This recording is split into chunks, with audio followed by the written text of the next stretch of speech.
Greetings, everyone. Welcome. TGIF. Hope everyone is having a good Friday, a good start to the weekend.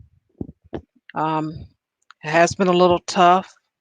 As of last week, I mentioned that a lot of us have received orders. The news got out that we will have to be pretty much quarantined for another 30 days. Sometimes you think you're mentally prepared for it, and that's what I told myself, but I think I'm not. I have to be honest. But regardless, I'm going to do the best I can. It's one day at a time. That's all you can do. One day at a time. That's all you have. So take it, use it to the best of your ability. And I think that's one of the things that I fight myself about. Um, I like to either stay the same or do better. Those are my two options. And I haven't been able to do better. And unfortunately, staying the same hasn't worked out too well for me this past probably 2 weeks. And if you're honest with yourself, you can feel when your body starts to change. You do more sitting, those hip flexors start getting tight. Not sure how aware you are of your body, ladies. If you look at your thighs and seems a little bit different, well, more than likely they are. So you beat up on yourself sometimes, but there's so many different things you can do, and I encourage anyone to do many things that you can do. I've named some things. I will be talking about it in the future. I'm going to upload some videos about it. It won't be a pity party, just to let you know. I'm not here on YouTube for that. It just will be just sharing some thoughts and how to do better. So, um, we haven't had a lot of sunshine, and that's another thing that can affect people, not having the sunshine. I mean, I'm good in the house, but come on now. Can I have a little sunshine? I will at least look out the window, see something that's bright. So that can be something in itself. But we will push through it. Now, I am happy about some of the news I heard, and I will give more in detail when I research it, which I had not, but I am going to because I want to share and encourage all those that need encouragement, which is all of us.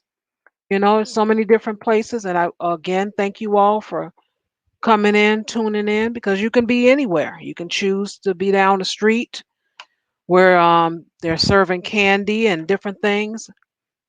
I don't have that to offer. Sorry, I don't have a lot of bells and whistles for you.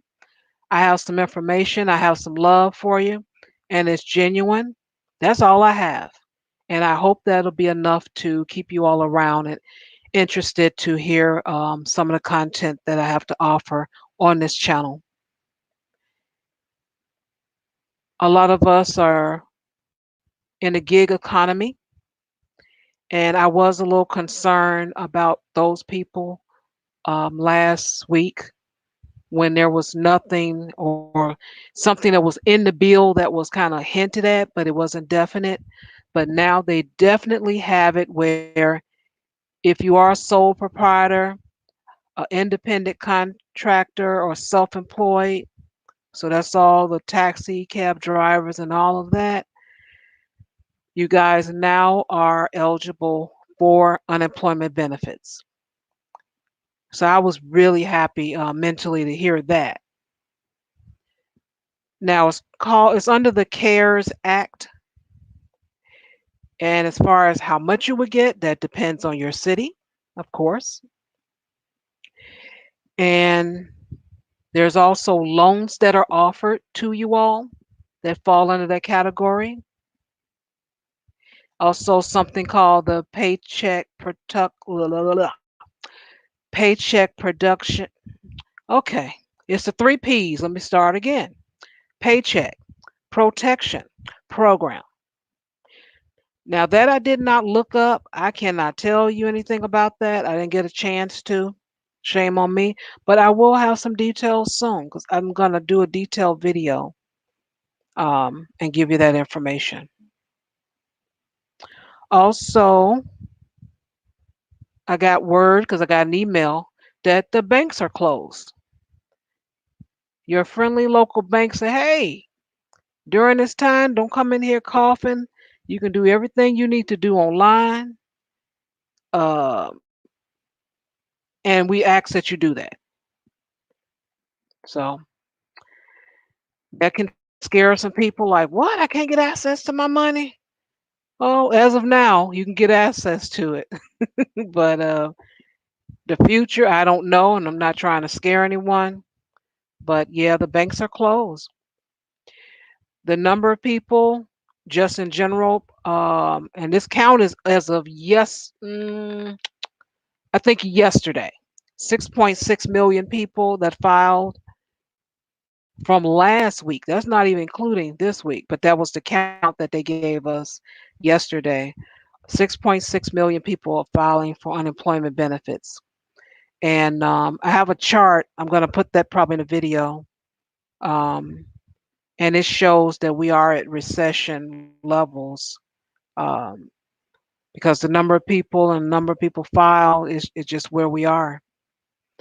So it's a time that we need to reflect and figure out what are we going to do. Some things we're not going to have any control over, but try to be safe out there. Um, it is mentioned today in the president's um, update today that they're recommending you wear a mask. At first, no. Now they're saying, we think you should.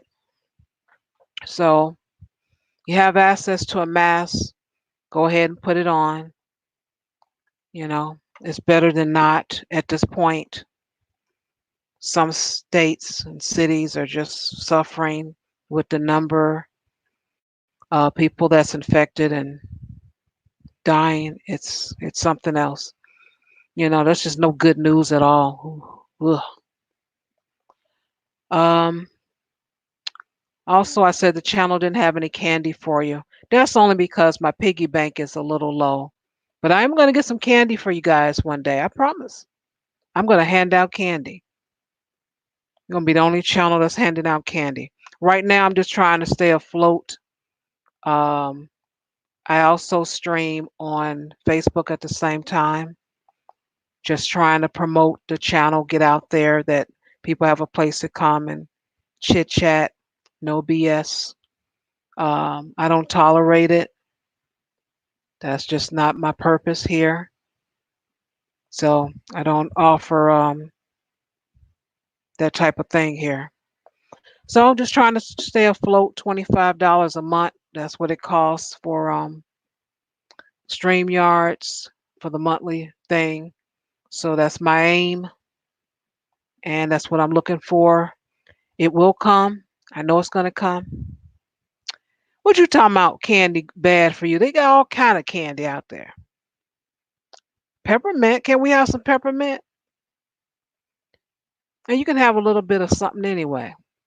How about that? Especially dark chocolate. But anyway, you guys are great and awesome. And I'm going to go ahead and bring my guest on. No further delay. I may go live tomorrow. And if I do, I'll be into my mode of articles because that's been nagging at me. I enjoy articles. I don't know what it is. I just enjoy saying, look at this. Can you believe it? Have you heard of this? I really enjoy sharing that. And if people don't enjoy it live, I might just record it and upload it. But I do, I get a big kick out of it. I really enjoy that. It's something that, to share, and I like to react to it. I can't help myself.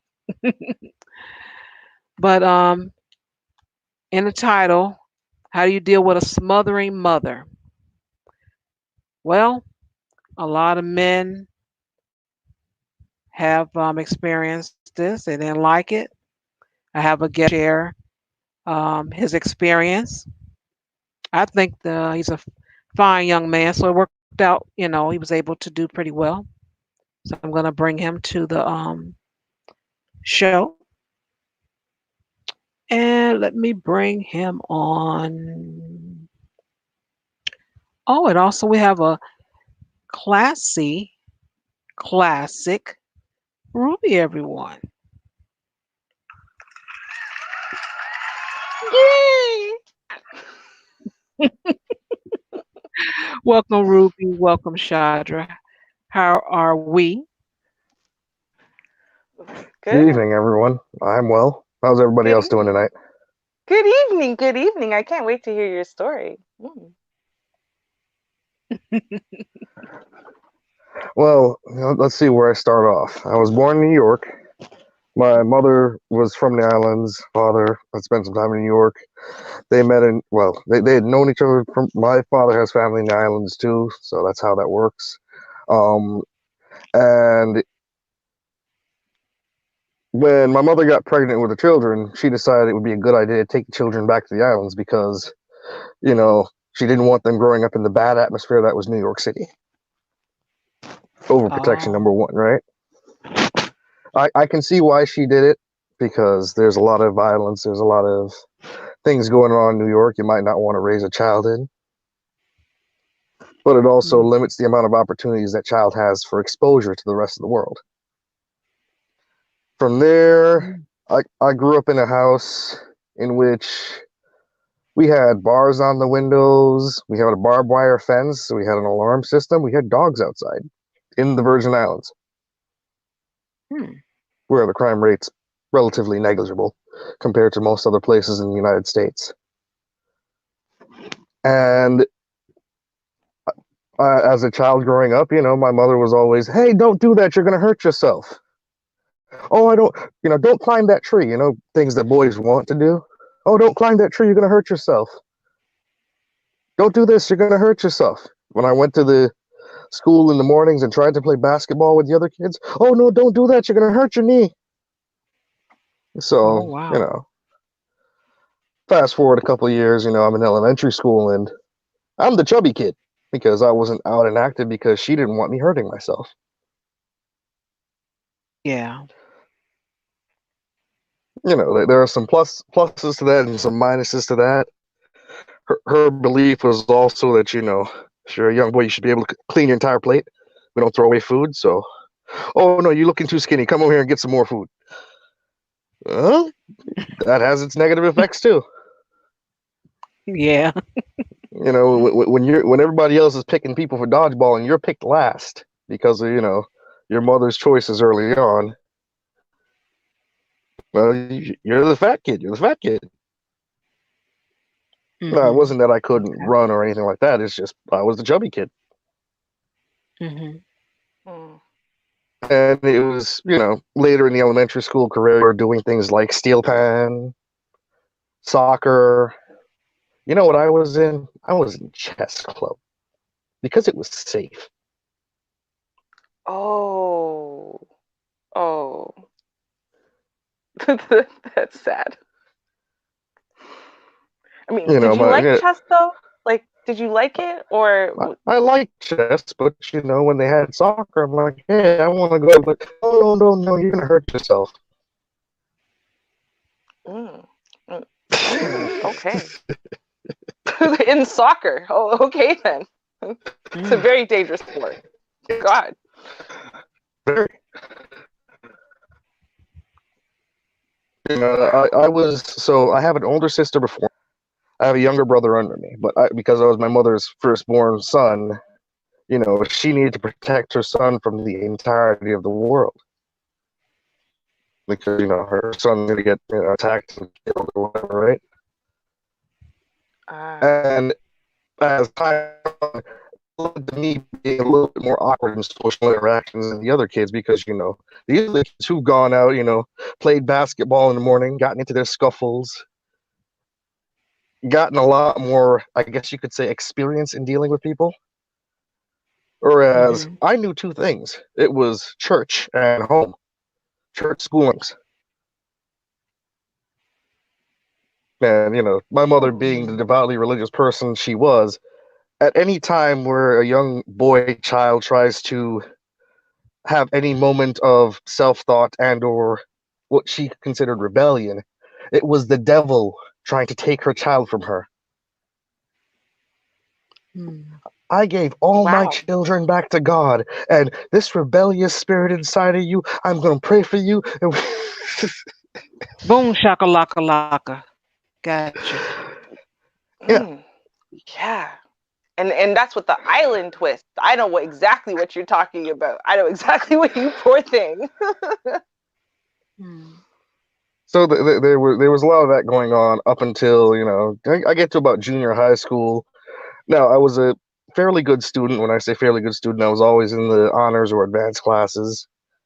Um, my dad had tried to put in some work with me, try to get me a lot less maladroit than I was because you're not going out and playing sports.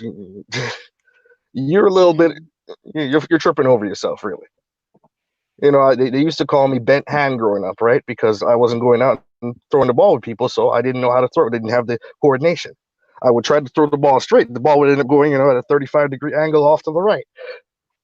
Me too. But continue. Yeah, Oh. yeah. So, It's does that sad mean that I threw Char's the like a one's like me girl? too. Yes. No, no, the girls threw better than me. Most of them, anyway. Oh. So, get to junior high. My dad eventually gets me involved in some taekwondo. So I did get some martial arts there. I did get some, firming up. I started to lose some weight, but around junior high is also where I had some issues with some grades. So my mother was like, "Oh no, you got to focus on your grades. You can't be doing anything else." I get to high school. My father used to teach at the high school I went to. So before I got to and, this is an island of 84 square miles. So on an island of 84 square miles, if somebody's a teacher in your family or somebody's goes to a certain church in your family, almost everybody knows you. There is no Mm. getting around that. So when I went to school, I was Mr. Brown's son, for example. Okay. I wasn't known by my first name. And Okay. that also had certain repercussions for my social life in school as well. All the other kids in high school are going out doing things after school with their friends. My mother wanted me to come straight home. And you know what else I was a part of? I was a part of the Quiz Bowl. I loved it. It was great. But in terms of high school social life, you don't walk up to a girl and tell her, hey, I'm on the Quiz Bowl team. Generally doesn't get a positive reaction. But I got out from high school. Well, I didn't graduate high school in the Virgin Islands. I moved up to Georgia for my last year because Georgia has this thing called the Hope Scholarship, where if you finish high school in Georgia, you're a resident of Georgia, they give you a little bit of money towards college. Well, that didn't exactly work out that way because I was a little bit late on applying for certain schools, but I did get a tuition, room, and board scholarship to Morehouse at the time. So I get to Morehouse, surrounded by a whole bunch of black men, right? This should be great. Except for the Uh-huh. fact that I am a lot more awkward, a lot more introverted because the entire time of my life, guess who's been there saying, "Oh no, no, no, just go ahead, go ahead. Oh no, don't do that. You're gonna hurt yourself." Yeah. So my first semester in Morehouse, blow it out of the park. My second semester, now that I have a little bit of freedom and I'm trying to do things on my own, experiencing things, experiencing people I've never experienced before, whoo, it's almost as bad as senioritis. Mm, I failed a class or two. mm, Okay. At which point, it turned into, oh, you can't do this by yourself. You need to stay with your mhm, sister. But needless to say, the college thing did not work out for me. And I think that's mostly due to my lack of self discipline. But also partially due to my lack of experiences in the world. If you've been on lockdown the majority of your life, hence, barbed wire fences, alarms, and, you've been on lockdown most of your life. You get out, you start seeing things, you're like, ooh, that's shiny, ooh, that's shiny, ooh, that's shiny. And you tend to lose focus. Now, granted, I could have been the more focused kid and made it through that scenario, but I think I was predisposed to messing up at that point. Mm. And I came to ask myself why, after all this, I got to where I was because she'd been pushing me the entire time. And that summer, I actually went back to the Virgin Islands, stayed at home with the parents because she figured, okay, maybe you need a break from school. Maybe you need to sit down, get yourself straightened out, go next semester with a fresh start. Well, when I got home, I tried to go out and spend some time, right? Well, who are you going with? This is me at 18, by the way. Who are you going with? And I need a number I can reach them at. And what time are you Yeah. going to be home? And okay, so you're going with this person. Who else is going to be there? And I'm in my head, I'm going, Mom, I'm 18. Chill. Mm-hmm. You don't need to know all this. But she's like, well, you're not going to go anywhere unless I know who you're with because I don't want my son to be out there and me not know where he is. Wow. This is me at 18. And I'm not going to say this with pride, but there were a couple times I lied to her about where I was going because I didn't want her to know where I was going. I didn't want her to be in my business like that because at this point I'm 18. I'm trying to figure out my own life. I'm trying to have a social life. And there she is. Oh, give me their number. Like, I'm proud of you.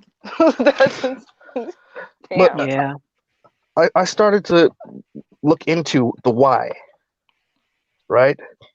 And yes, it could be that my mother was a one-off deal, but it turns out, looking into it, most of the time it's not a one-off deal. A lot of, I think BG has brought this up in one of his debates, where he talked about how the black mother often pushes the black daughter to be independent. And I saw that in my sister. My sister was in Taekwondo way before I was. She was out there. She did steel pan. She did choir. She did all kinds of different things. And she was pushed into these things, right? Pushed to excel. Hmm. Meanwhile, I was told, oh, no, don't do that. You could get hurt. Oh, I don't know if you should be with that many people out there doing this thing. Mm. And one of the things I found was the Willie Lynch letter. Now, a lot of people debate the validity of the Willie Lynch letter. Uh-huh. And while it may not be true, it is true that the slaves used similar programming. The slave masters used similar programming on the slaves. And this is something that's pervasive in black culture that may explain some of our dysfunction. Here's one of the quotes I have for you. Keep Okay. the body, take the mind. Therefore, if you break the female mother, she will break the offspring in its early years of development. And when the offspring is old enough to work, she will deliver it to you. Mm. Okay. Another quote. In this frozen psychological state of independence, she will raise her male and female offspring in reverse roles for fear of the young male's life. She will psychologically train him to be mentally weak and dependent, but physically strong. So there's that. Oh, you need to eat more. You can't be this skinny, But because she has become psychologically independent, she will train her female offspring to be psychologically independent. What have you got? You've got the nigger woman out front and the nigger man behind and scared. This is the perfect situation of sound sleep and economics for the slave owner. Now, I have a question for you. Yes? So your mom, right? I mean, she originates from the island, but like, how long did she live in the States before you were born, or did she ever really? She lived in the States for at least, I'd say, probably 10 to 14 years before I was born. Okay. I'd say 10 years. in your opinion, at least, I mean, obviously, you said some stuff that are very islandy, but would you say that she adopted kind of American culture, or did she stay away from it? I would say that she stayed very far away from American culture, especially because of the religious background she had. So all that stuff in the United States, and she wanted to be Christ-like, which means more conservative, more withheld, not non-confrontational. One of the things that my mother beat into my head, for example, right, was, "Oh, know when to back down. Pick your battles," meaning don't be confrontational. Don't start a fight, or don't fight for something even though they're bothering you. You know, Jesus. Mm-hmm. Mm-hmm. I see it in my way that I deal with people today, where there are times when I should be confrontational, crushing people, right, and saying, "No, this is not the way it's supposed to be." But then there's the mother in the back of my head going, "Oh no, pick your battles. It's Right. not important to fight for everything." Mm-hmm. Mm-hmm. Whereas as men, we have to fight for what we believe in. It's part of who we are. If you don't fight for what you believe in, that makes you a coward. Yeah.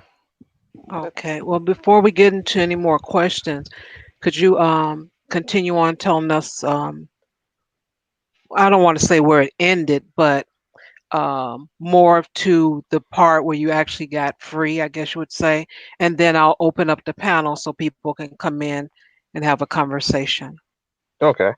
Well, so after I dropped out of college, I went through a period in time where I was trying to get a job and pay off my college debt because I realized how much debt I was in debt I was in finally, right?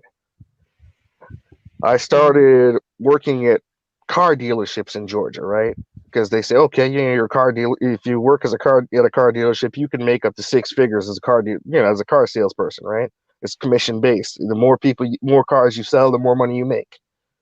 So I go, okay, you guys have a training program. I'll go into the training program.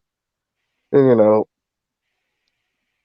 first car dealership I was at, I sold, was it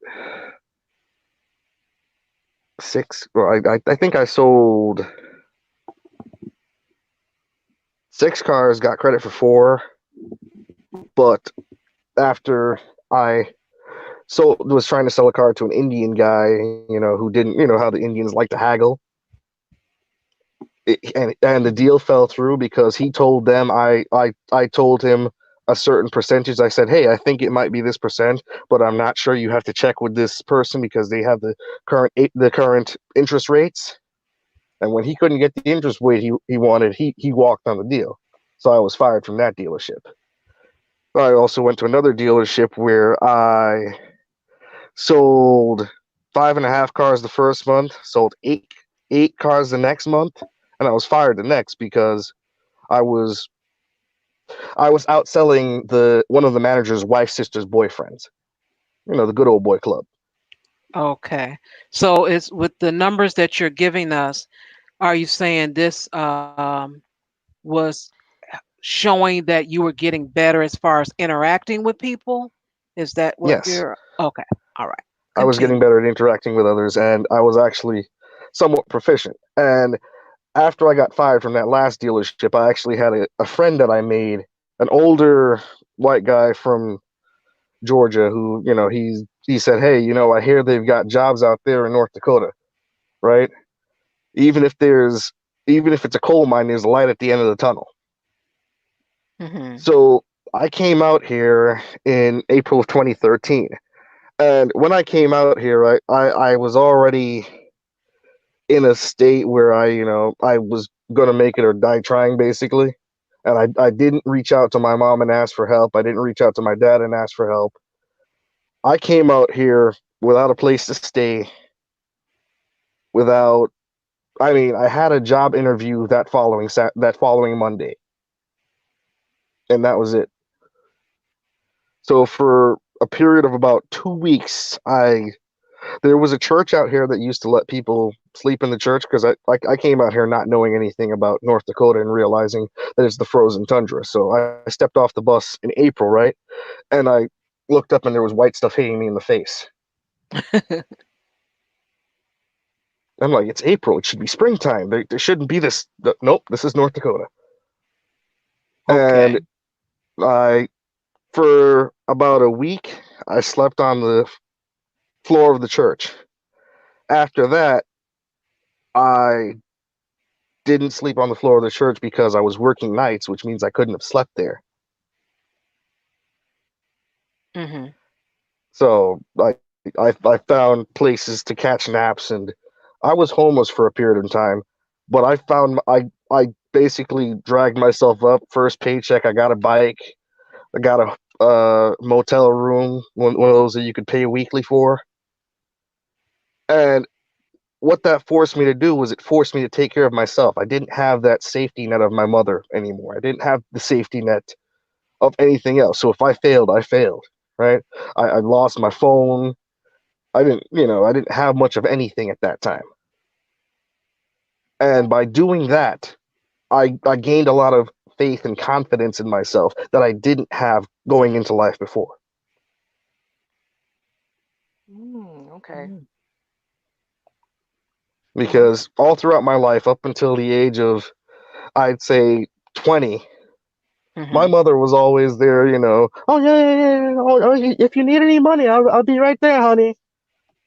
And me putting myself in this situation, someplace where I knew nobody, I could only do things on my own, it forced me to realize, hey, this is real life. There is no safety net. But it also forced me to become a better person at dealing with people. It forced me to be willing to take risks, all these things that my mother said, oh no, don't do that. You're going to end up hurt. Well, what's the worst thing for a mother to think of her son, right? Homeless? I was there, Mm. but I dug my way out. I mean, Mm. I within a week of me coming up here, I had a job at Walmart making $19 an hour overnight. Nice. And ever since then, every job I've had since then has raised the bar on my income. But it's Mm. only because I was willing to take the risk, not stay safe, not stay cooped up in this cage that my mother liked to keep me in. It took about 2 years after I got up here Uh-huh. for me to. No, it didn't take exactly 2 years, but it took maybe a year for me to reach out and contact my parents again. Mm. But Okay. this time, I came to them with hey, this is where I'm at. This is the progress I've made. These are my goals, Mm. which kind of, in a sense, forced the respect because it's hey, this is where I'm at. This is what I'm doing. This is what's going to happen. It wasn't oh no, of course she got the call and she's, oh my God, are you doing well? Are you eating? Are you doing? Yeah, there was a little bit of that, but I Mhm. explained to her, hey, you don't have to worry about me. I can dig my way out of a hole. I'm good. Right. Yeah. Did you tell her about all those experiences that you went through when you first got there, or did you just tell her about the end result? I told her about some of the experiences that I went through, and Okay. she kind of cringed and didn't want to hear it. There's a little bit of crying involved on her part, but for what was crying for her was a source of pride for me. Right. Okay. Mhm. Hmm. Well, I put the link in the chat room. If anyone wants to have a discussion about a smothering mother. Um, Now, listening what you're saying, you didn't really get much going on except for maybe a paper cut here and there. Um, if, 'Cause if I if I scratched my knee riding my bike, it was the end of the world. Oh my God, come on inside. We need to get some peroxide on that. Oh my God. yeah, and I find most people, most guys that are smothered like that, it's not until they really wants to date is when or they find, well, even dating, that's a big thing. That's when they're like, my goodness, can I breathe? Can I get a little break here? I want a little alone time. Come on. Uh, Mm. why you checking up on my calls? Look, why you looking at caller ID and all of those things? Mhm. Mhm. Um, Well, what would you like Thank. to share as far as being able to breathe? I believe that stepping outside and not having to.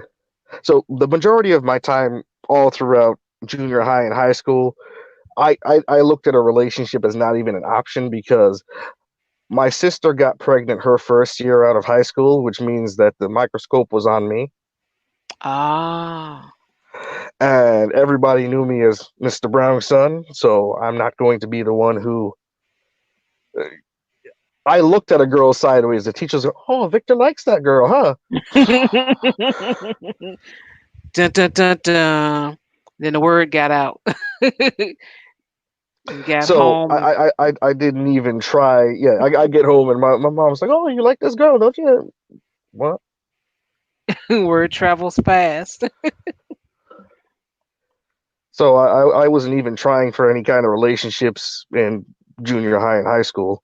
And when I got out towards college, right, I encountered some very, very harsh realities about women. I did the thing where you chase the woman who doesn't want you. I did the thing where, yeah, I've done the thing where you get used for, being good at a subject, right? Mm, Hmm. But because these were experiences I never had before, right. you know, Yeah. it is what it is. Now, granted, I got my first kiss when I was 18, so I'm that late Wow. guy, yeah. And I had, my first. I think my first sexual experience came. My first full-on sexual experience came at like 20 something. Hmm. Okay. But that being said, I also my great grandmother on her deathbed told me to not bring any bastards into this world. Oh, Hey, Hey now. her last breath. Wow. Okay. so Okay.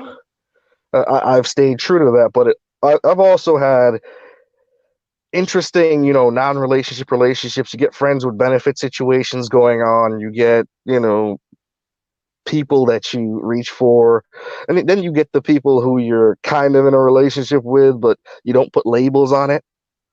Mhm. Mhm. Hmm. So I guess you could say that it's impacted my ability to bond a bit because when you're in a formal relationship, there are expectations. The woman's going to ask you, "What'd you do today?" And she's not doing it to be a mother or a smother, right? Right. But but I have this insane visceral reaction like, "Why Yep. do you want to know?" Come on, why don't you share with me? I will share with you what I feel like sharing with you, and beyond that, it is not your right. None of your damn business. That's So there is some friction that comes about in my relationships as a result, Mhm. because there's that part of me that just innately does not want to be mothered in any kind of way. And in a relationship, there is a bit of mothering, there is a bit of give and take. The woman Hmm. wants to be able to take care of you, right? Mhm. Yeah. Or she Mhm. wants to feel needed. Right. And one of Hmm. the things I have a very difficult time doing is making someone feel as though I need them, because I know that I don't need them. Mm. And And when I say I don't, oh, well, go you ahead. go ahead. Go ahead. Oh, I was going to say, even though that's your experience, it makes sense. It's Mhm. not anything that makes you a bad person. It's just experiences that you have, and with your, explaining this to us, you understand it. You know where it came from. You understand, and you're going to be able to deal with it if it comes your way. Yeah. Mhm. Yeah. So I have a question. So you said, is it just you and your sister? Like she's the only sibling you have? I have a younger brother who also went through a similar thing because of my mother's upbringing process. He got to college and he went, his first semester he did great. His second semester was, what the fuck happened here? Mm, right. Excuse my language. Yeah. Hmm. It's because he got involved with a girl, something, he may have had a little bit of thing here and there with a girl in the islands, but he got up here, got a girlfriend, and all these bright, shiny things showed up in front of him that he had never seen before Mm-hmm. because he was locked down, and yeah, Right. Didn't have that nosedive, experience. Oh no. nosedive. Well, my question is, what about your sister? Like, did your sister engage in, like, the coddling with your mom, or did she not kind of get into that? Like, how was that relationship? So I'm going to preface any statements I make about my sister with the fact that my sister and I don't talk anymore. Right. Okay. Okay. Okay. Yeah. So that being said, she tried to play the mother role with me as well. Ah. So when I moved to Georgia, I was staying with my sister, Okay. Hmm. and there was a lot of that. Okay, where are you going? What time are you going to be home? I need you to watch your nephew thing going on because remember she had gotten pregnant the first year of college, so Mm. she looked at me as free babysitting as well as free chores because Right. Hmm. Wow. Okay. I mean, that further makes sense then as to why it is like when it comes to like women in general, you're like, no, you don't get to question me. You don't get to ask me these questions because not only did you get it from your mom, but you also got it from your sibling. So, You got it from the women in your life. right. Yeah.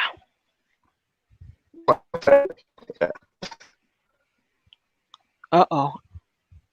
I don't hear you. Hmm. in my Yeah, family, me yes. either. Oh, there we Okay, go. there you are. Okay. Yeah. Um, I'm glad your stories have a happy ending because Hmm. like some of the letters I get, it's not always a happy ending. Someone is really struggling, have had some bad experiences and tough times, and they weren't able to understand at an early age. Oh, wait a minute. Let me see what's going on here. Oh, okay. And just look, you were reading. You were like, what is going on here? Let me see what's happening. And you were able to understand it. Regardless, you may not have liked it, but you were able to understand it, get the information. Hmm. Yeah, and even though a lot of this understanding came a little bit later in my life as well, because at the time I just didn't understand why my mother didn't want me to go out and do things. I actually had a fight with my parents about wanting to go out and make my own mistakes, Right. but they wouldn't let me. They're like, "Well, you're messing up in school." So my parents were the type that they realized I had a modicum of intelligence, so they're going to go, "Oh yeah, yeah. So you should be making all A's in these classes. I don't know why you're getting a B." Mm. I didn't want to do the homework. I didn't want to turn it in. Sometimes I do the homework and not turn it in because I didn't feel like it. Because that was, an innate rebellion against, hey, I Right. can't do anything. I can't experience anything on my own. So I'm going to make these experiences where I have to challenge myself. Mm-hmm. I That remember makes one report card actually where I quite literally caught a taxi bus for $3 to the other side of the island, right? sense. And walked my way home because I didn't want to deal with the, well, you could do better lecture. Mm. Of course, that led to I almost gave my mother a heart attack that night because it took me about 6 hours to walk home. Oh, wow. Did you regret that walk halfway through? No, no. Oh, no, I felt great. Did you want, are you trying to tell me you wanted some alone time, some time to think? Yes. Oh, Well, why do men you don't need need all that. the time to think? And if you're wondering where that comes from, that's my character from last week that wasn't on the panel. I had to fill in for that person. But go ahead. Now, one of the people in chat mentioned the father being able to mitigate that in the mother, and I saw what my father was trying to do in terms of trying to, like, we'd go out back, he'd throw the ball at me, and sometimes it was a softball and it hurt my hands, and I'm like, "Ah," because at that point part of the damage was already done. But he tried, like with the taking me to taekwondo and stuff like that. He tried to mitigate what was happening with my mother, but a large portion of what he did was to keep the peace in the house because he realized this is who my mother is. And every time he tries to drag me to a space that would get me hurt, well, to, enforce manhood into me, every time he tried to drag, she would fight, kicking and screaming. So eventually he just kind of let her have her way. We would go to church every Sunday with her. Right. Giving in, huh? Okay. Well, and I could see why he did it, because he didn't want it to be a fight every day in the house. But at the same time, with what happened to both myself and my younger brother, I realized that as men, we need challenges. We need to conquer. You first start by conquering the ants, and then you conquer the lizards. And as you grow through life, as you conquer things, those things become part of your self-worth. If you're being pushed from behind the entire time and not allowed to face any challenges, not allowed to really conquer anything, when someone's no longer pushing you from behind and you get to see all the things in the world that are out there, you don't know what to do with yourself. And because you haven't been conquering the entire time, guess what? You're not conquering now. Right. A lot that you're saying, not only I understand it and agree with it, it makes sense as far as the development of a man. I hear a lot of pushback in social media about that, but that is becoming of a man. You have to push back. You have to fight. You have to discover. Just it's so many things that's required to be able to survive as a man. And I appreciate that sharing that with us. Thank Continue. you. And one of the things that I think Vonda said in the chat was that, it's good that I fought against the smothering rather than succumb to it. A lot of these guys who you see living at 30 years old in their mother's basement, I could have been that guy. Well, of course, it wouldn't have been in the basement, but I'd have been in the Virgin Islands in my parents' house. I could have been that guy had I not gone out and challenged myself and said, hey, I got to make something of myself, come hell or high water. Because if you've always got a safety net, right? If you've always got someplace you can fall back on, if you can always go home to mommy's couch, the impetus for success isn't there. It is said that the number one thing that pushes discomfort. And my parents, in my parents' house, I never had to worry about going hungry. I mean, they meant to give me a better life than they had, but I think I got too much comfort out of life. I was too sheltered, too taken care of.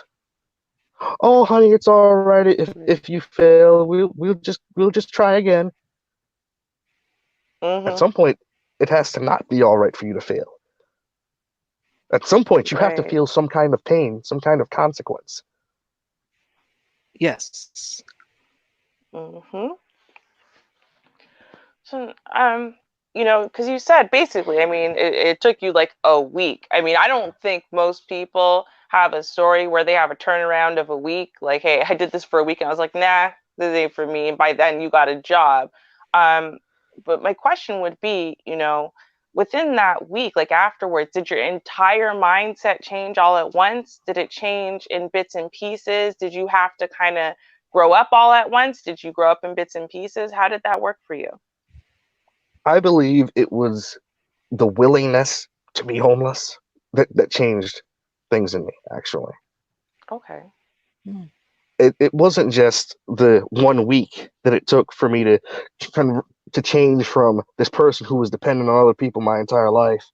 I mean, there was a period of time while I was living in Georgia. I moved out from my sister's place, right? And I had roommates for a while. And, there was some transformation going on during that process as well. But coming out here, not knowing, I mean, I had a job interview. Didn't mean that I had the job. Right. But knowing that I could come out here, struggle, survive, and do it on my own, changed things in me.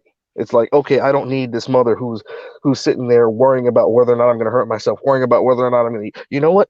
You don't actually need to eat every day. Your body doesn't need it. I mean, we get hungry and we think, oh, what if I don't eat? No, you don't actually need to eat every day. They say it's healthier if you have intermittent fasting anyway.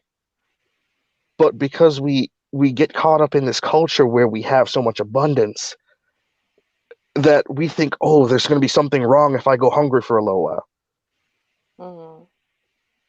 When the reality is, you can go hungry for a couple of days. As a matter of fact, it's probably good if you do. Because then once you know what it is to go hungry, you know what it's like to work a day and eat an honest meal after that. Right. Okay. What about as far as responsibilities, like inside of the home, like as far as chores and stuff like that, like, you're pretty coddled. Did mom take care of everything in the house? Did you have responsibilities like, having to clean, mow the lawn, do stuff like that? So I did have to mow the lawn. My after I reached a certain age, my dad was like, "Oh, yep, this lawnmower is yours. You're taking care of it. I'll bring you the gas. I'll bring you the oil." Okay.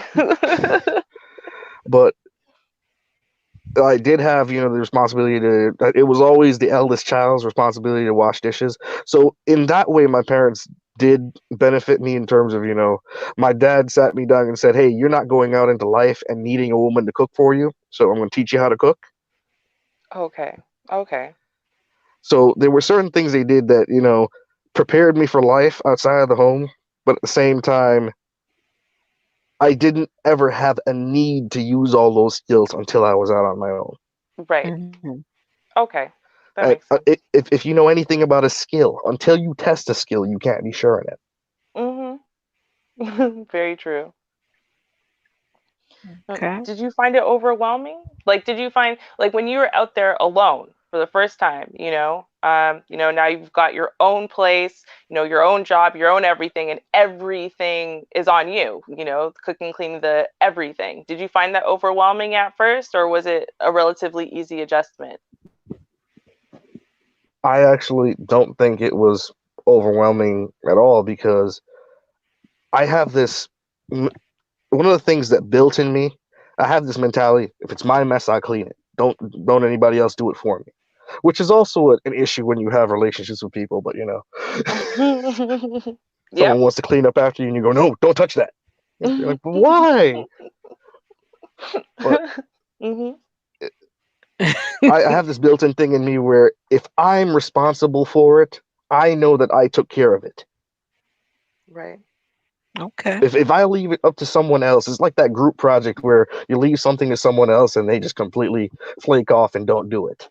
No, if it's up to me, I know that I did it. And if I don't do it, I know that I didn't do it. I mean, there have been times where I've missed bills because I forgot to pay them, right? Like, legit forgot to pay them. You learn from those experiences. Oh, there's a late fee on this next bill. Ouch. Let's not do that again.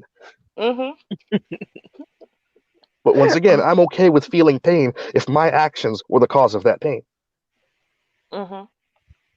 Yeah. Well, that makes sense. I think a lot of people are scared of that. They're scared. They're overwhelmed by the thought of all of the things that are going to be on their head. I mean, people who are in similar situations, they're so overwhelmed by the thought of these things that they think there's no way they could possibly do it. So they think they have to learn it in baby steps while they're still under, mama's care, basically, right? I'm going to try to take my manhood back one step at a time at, 30 years old in mama's basement. So, given your experience, you think it would work? Like taking it back little pieces? One of the best ways to learn how to do anything is just do it. Guess what? If you're trying to build a ship, best way to test out whether that ship works is to build it. And while you're underwater, you're taking on water. Guess what? You got to take that ship out of the water and keep building. Because something's wrong. That's true. People respond to immediate consequences and pain. Yeah. This is the taking the child back and spanking them immediately for the thing that they're doing wrong, as opposed to waiting and potentially having a stern conversation with them afterwards. No, that child gets spanked immediately. They know exactly what they did wrong, and they will not be doing it again in the near term. And life has a habit of spanking you. Ain't that the truth? Yeah, I think not enough people get spanked, though. The consequences are a little slower now. I don't know if that has anything to do with us being less face-to-face and more, with the equipment or social media or the ability to throw your stone and hide your hands. Not quite certain, but it just seems like it's a little slower now. A little bit slower now. I believe part of that is because we keep on keeping stupid people alive. Okay. We do these things. Policy. Okay. Right. We do these things like have seatbelt laws, right? No, let that guy fly through the windshield. Don't give him a ticket. It's usually the person that has the seatbelt on that doesn't die, right? It's usually I think it's the checks and balances of the universe. Like there needs to be stupid people, because if common sense was common, then we wouldn't need a whole bunch of rules, right? People would already know, that shit. Yeah, you're going to be stupid people.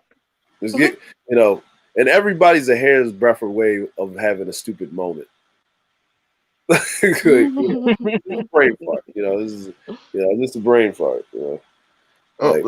There's a sincere difference between a stupid moment and a stupid lifetime. Oh well, yeah. The universe, it kind of, but those people only sit around because they're enabled, right? I don't if someone does something and I'm like, all right, if they're a child and they do something, like, all right, well, he's doing something dumb, right? But when you are over the age of 35 and you're doing things that an 18-year-old would do that don't know any better, then you've been enabled. And I'm not mad at you. I'm mad at the people that enable you to survive continuously. You can the enabler is just as bad as the person that is doing what we would call the ain't shitness. Like there's ain't shitness and then there's the enablers of ain't shitness. Are you an enabler of ain't shitness? See, that's the biggest thing, right? Like, are you an enabler of ain't shitness? Right? And this is what what you talk about, the smothering and stuff like that. Like where I can I can I can sympathize with Chandra on the smothering part, but with my mom, I had it in two extremes. Where it was the first part of my life, it was get it how you get it, right? And then the second part where she kind of got herself together, she was extreme with the smothering in the church, and there's Bible study, there's this, that, and the third. Like I lived in church. There's no place but church. Like, here's a church, there's a church. Hey, church is closed. She'll find a church across town to go visit. Why are we here? Like, what are we doing? Like, what? can I watch a Mm. cartoon? You know, those are demons. I'm like, what are you talking about? 6 years ago, we was in a pool hall. The dude got his head cracked the fuck open. Like, what are you talking about? Like, you know, it's like the biggest gangster in the neighborhood used to have me get him cigarettes where I had to pull the little knobs. You know, like to get the Newports out, and because he made me get them, because my hands were small, because he had them big calloused hands from punching dudes in the face, he couldn't get the Newports out. And I would get like 50 cents, like, you know, which went a long way back then. But it was like, I understand what Shaj was saying about the smothering, but then there's another part of the opposite of that, the extreme opposite. And this is where things become unbalanced, right?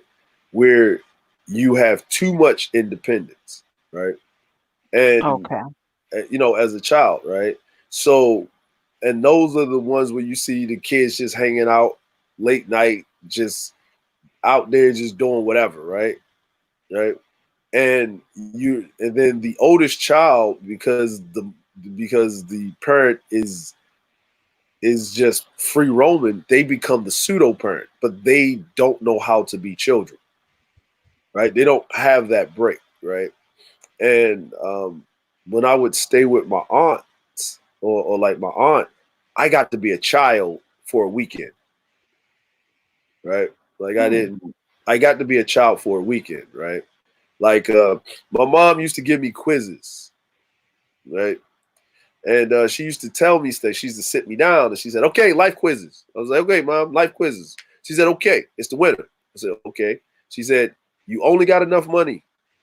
Okay. I said, yeah. She said, you only got enough money to pay for rent. I was like, okay. Rent and 2 utilities. There's water, there's gas, and electric. Right? What always gets paid? I'm like, rent. She said, okay. It's the wintertime. What else gets paid? The gas. Okay. And what else gets paid? The water. Okay. So you always need what? I said, rent and water. Okay, cool. She said, it's the summertime. What do you pay? I say, you don't need the gas, but you can go with the electricity because of the hot place. Well, why you go with the gas in the winter? Because you can heat the house with the oven. Exactly. Now, I'm about 8 years old. Why should an 8-year-old know this shit? Wow. It's not a thing you teach a fucking 8-year-old, right? But why are you giving me these quizzes and shit like this, right? You know what I'm saying? She's like, how many notices? And she would show me, if you see a yellow notice and it says the third notice, you pay that, right? You got to pay that because they turn it off and it takes them forever to turn it back on, right? Okay. She's like, this is how you do this. Okay. All right. You see this? This is a $5 food stamp, but you can only get $2 from Mr. Kim at the store to change this over into money, right? See, like when you get your canned goods, like I would be taught certain shit that you're not supposed to teach a kid at that age. Now, the reason my mom taught me this because she passed early and stuff like that, and it came a time where I had to live on my own.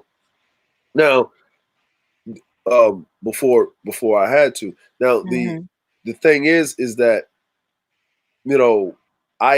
I knew how to run myself. So when my mom passed, I started living with my aunt, and my cousins were sheltered. Like shelter. Okay. Like they would stay with my grandmother. Like even though my cousin, we were like 12, 13, he would stay with my grandmother. Right? They would stay with my grandma until my aunt got home from work. Right? Like my uncle got home from work, and they would pick him up in the car. Right? And I remember one time, because they live like 20 minutes away, right? So I remember one time, my aunt, I went home, right? And to my aunt's house, that's my home. I went home, and I was sitting on the porch. So my uncle, they drove up because I guess they were looking for me, right? Because I got out of school, and I got out of school late because it was like football practice or something. We was just trying out. And it was only like 45 minutes at school or whatever like that. So I went home, right? And I said, all right, I'm like, we'll go home. So I'm there and I'm sitting there and my aunt runs up to me like, where were you? We was looking all over. We called the school. They said school left. I said, yeah, I came home. Why didn't you go to your grandmother's house? I said, by the time I would have left to school and then I would have went to grandma's house, y'all would have already left, but we would have come back and get you. And I said, do you realize from the age of 4.5, I've been walking all over this city? I know this city better than y'all. Like, what are you Wow. talking about? Like, what are you talking about? I can catch the bus halfway across both sides of town. She's like, well, something could have happened to you. What you talking about? I said, I told my aunt, something could have happened to me. She said, yeah. I said, I'm 13 years of age. I'm in high school.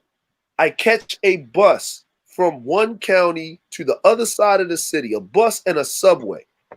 I go to school and I come back. I said, I used to walk between crackheads and drug dealers to go to school on a daily basis. What are you talking about, right? And she's like, well, I'm concerned about your safety. Ain't nobody gonna do nothing to me because I know half of the damn drug dealers. They know my mom. What are you talking about? And we were sitting here having this argument, and my uncle just grabbed me and hugged me. And he said, son, that's not normal. I said, what are you like? I was looking at them like they were crazy. What do you mean it's not normal? He said, you don't know how to be a child. I am a child. You're an adult. I'm a kid. He's like, no, you don't know how to be a child. They don't. I said, don't group me with them. They're sheltered. I'm a regular kid. This is how I said, this is how regular children grow up where I live at. This is normal. I said, I'm mad because I ain't got a key to come in the house that I'm supposed to live at. So I feel like I don't belong here. You know what I mean? And yeah, 13, yeah. yeah, I was like, I don't belong here, right? So, something happens, I get kicked out of the crib, you know what I'm saying, with me and my aunt. And I live like pretty much on my own until I graduate high school and, being my homeboy and stuff. And I go in the military. So we fast forward, and me and my relationship with me and my wife was on this weird thing because I'm the type of person where I'll ask you something once. I won't beg you. I won't do anything like that. And if I ask you once, and I don't like to ask people anything, period, because I'll do it myself. And if I ask you, I always count on me doing it myself. Anyway. Because I don't trust you really to do it. like no, I'm just and that's the problem with me and my wife. And when she doesn't do something when I think it's necessary, like I always, it's not like I say, hey, can you do this? Oh, okay, I'm gonna do it myself. No, what I do is I give you a good amount of time to get it done. Right? So if I need something done, or if I ask you, can you do something, and it's it's due in 2 weeks, I'm going to tell you 4 weeks out. Then I'm going to give you a reminder to with that halfway point. I'll come up to you right before it's due, because before it, like maybe like 5 days before it happens, I'm already ready to deliver what needs to be done. And then if you say you forgot, I'll say okay, and I'll just go do it. But then I won't ask you ever again. Yeah. I won't ask you. I'm kind of like that. That's why I had to start laughing, because I had something I was having done in my apartment. I forgot what it was. And I asked my guy to do whatever it was for me for that Saturday. That Saturday morning came, and I'm thinking, okay, he should have been here by now. And I started doing it myself. And I mean, I was sweating, and because I had to move this entertainment center out of the apartment. I was hustling. I was sweating like a pig. But I got it done. I took my time, I rested, and I just did it. And after I don't know if the carpet needed to change, something, whatever was supposed to have been done, the guy helped me put it back. And he didn't have to. That wasn't his job. His job was to come in and whatever it was, put the carpet down, paint, something other. And I appreciate it. I didn't expect him to help me, but he did. Yeah. And I think it was whenever it was, 2 days later, day after, my guy came and I told him, I said, "What happened to you Saturday?" Um, he's like, "Huh?" I said, "I told you I was gonna have, whatever done." And the disappointment on his face because he forgot what really softened my Yeah. anger. Yeah. See, I can deal with that if someone like you can feel like okay, and I'm not. It's not like I'm angry. It's just like, all right, cool, right? It's like, all right, cool, right? Now, like my wife, she has the fail safe for the family, right? She's because she's a woman and she has the fail safe for the family. But that's how they all are, right? They'll do stuff at the last Hmm. minute. Like it annoys me to no end, right? We gotta have a plan, right? I operate my life from the time I walk out the door to the time I get back in the house. It's planned out. And it's not planned out like I'm meticulous. It's planned out because it costs money to breathe, right? And I hate spending unnecessary money. Like I have a time where I just act the fool with the money. But that's a planned excursion of what I would call fuckery, right? But Okay. it's a planned thing, and it's something like now. If you ask me to do something, I'm on it, and then if I don't do it in the time frame that I think I'm gonna do it, I'm not gonna wait to the last minute and tell you I'm not gonna do it or something like that. I'll just tell you like, hey man, this is not looking like I'm gonna be able to do it, and I'll give you the longest amount of like time time possible to say, hey man, we're supposed to do this in like 2 weeks. Man, the way shit is going, there's a strong possibility that I will not be able to do it. So I'm not going to waste your time and hold you up. You might want to find somebody else to do it. Or I won't be able to because this happened. Because I like to let people know ahead of time because I think that's courtesy, right? Now, the thing about that is I used to get mad when people wouldn't give me that courtesy. And then I got to a place of acceptance that I don't expect you to. Yep. You know what I'm saying? I plan for the worst in everything. I like, what was that thing Cedric Entertainer said? Hope. I don't have hope. I wish a nigga would put me in a situation where I got to dig myself out of it. Right. And I don't really get mad at the person. I get mad at myself for trusting in them with not having a backup plan to rely on myself because that's all I have to rely on. And that basically, now, this is just as bad as being smothered, right? Because you don't trust people, right? And people can feel, even with you asking them to do something, it's pressure, right? You Hmm. pressure them into doing something, even if they volunteer themselves to help you. And then you ask them for the help, right? Like, you know, if I ask someone for help, it's for the most like it's this like the most minimal thing that I want them to do, even though they're so much capable of more stuff.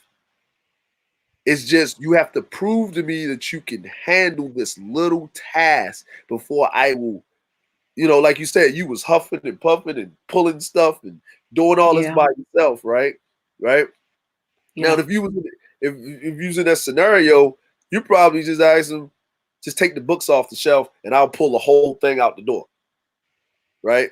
And then that Hmm. does piss people off, especially someone you're in a relationship with that you've been in there for a long time. Um, and that was a lot Hmm. of problems with me and my wife, and she couldn't understand it until she met my family. right? And how Uh-huh. their interactions with me, and then she understood why I act the way I do. She And under that's important to know the person's history if they know themselves, because sometimes people don't know. They don't know. Some of them don't even, either they're blocking it out or they really don't know. yeah, So, but if you know, then you can give that person, you can tell them the experience so they can kind of understand, like, okay, that's just their pet peeve, that's just how they are, whatever it is, so they'll be more understanding and be able to deal with you. exactly. And Yeah, like for me, I would have to tell, I have to explain to anyone that I'm going to be in a close relationship with that calling me 15 times to find out where I am is the quickest way to get your number blocked. oh man, you know what? I listen. My mom didn't like that smothering thing. She did a little bit, like whatever. Half my life I've been. Um, you call me more than 5 times, my phone's going off, off, like completely, totally off. I I left a girl at the mall one time. Left her at the mall, like at the mall. Picked her up, said, "Hey, I'm going over here." I was talking to a friend. She called. I said, "Hey, I'm just talking to a friend I just met. We're standing outside the bathroom. I'm gonna be with you in a second." He was giving me some information. She called again. She called again. I said, "All right, man. I'll see you later." I walked to my car, jumped in my car, went home, left her ass right at the mall. Like I have a, ooh, I have a, when, yeah, I don't do. So I that don't. doesn't work well for you. No, not. I one day I forgot I was married. not in a sense of anything, but I forgot I was married. Like when I was talking to my wife one time, she said, "What time you going to be back?" I was like, "I'm going to be back at the usual time because I tell her if I'm going to be out because the train's not run, I'm doing business." She said, "Okay," and then she called me, and I said, "You call me one more time, and I might come back next month." Yeah, that's a bit much. Yeah, yeah. Yeah. And she stopped doing it because she realized, what it was, and and I told her, I said, I grew up in Baltimore. This is Japan. Unless I do something stupid, there's nothing going to happen to me. Like what I mean, like I appreciate the thing. Like Char just said, you have to know something, but if you see the extremes of the development Hmm. of that, it's not healthy in either sense, right? Because too much independence, um, without any boundaries or too much responsibility at an early age, and a child doesn't get to be a child and have the freedom of being a child and working into it, and then too much smothering basically makes a person not well rounded, and they have to go through it. Luckily, Chandra in his internal, because we was listening, Chandra and his internal, self, right? Right. Taking the risk of, making the change and going there and conquering the environment and just saying, screw it, I'm just going to just do it or not trying. Like me dying in North Dakota is way better than me going back to the safety of lockdown with my mom. You know, that's a sad thing to hear. You know what I'm saying? But at the same time, it wouldn't have got that extreme if there was some type of give and go, right? Some type of, it wasn't extreme, right? But Yeah. then you got to think about it, right? Imagine anybody else in this sphere, and you hear this from the outset of this. Imagine any of them if they were honest, like Charger was talking, right? Hmm. And you can hear it when they tell their story, right? And look how they are. Yeah. Look at them, right? Because they embrace the smothering. Hmm. You can tell, Yeah. right? You know what I'm saying? Like Chandra stated what he went through. He stated his experiences. He know what they are, but he doesn't go around blaming women. Right. And that is so important to because we're not able to choose our parents. You know, we're not able to choose who raises us a lot of times. So whatever hand that we're dealt with, well, that's what we got. Now that we're here, what do? When you're able to make decisions for yourself, what do? And that's on us. It will take us a long time to get out of situations. Some people will struggle for a long time. Some people will never come out of things. They'll use that as, well, I wasn't liked much. I was picked on, or whatever experience that the person had, and they'll use that for life, and they'll put that on their tombstone.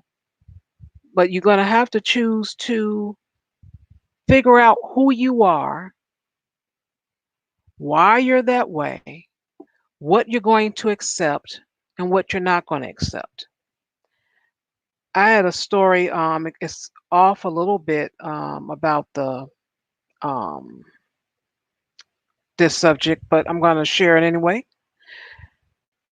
I have an experience with having my mail rerouted, and I had nothing that I could do about it. Absolutely nothing. The place where I lived when I was a teenager, the landlord had the mail routed to their second place. After they had it rerouted, they would only pick it up once a month and Oh, deliver it to the residents in the building. Kid you not.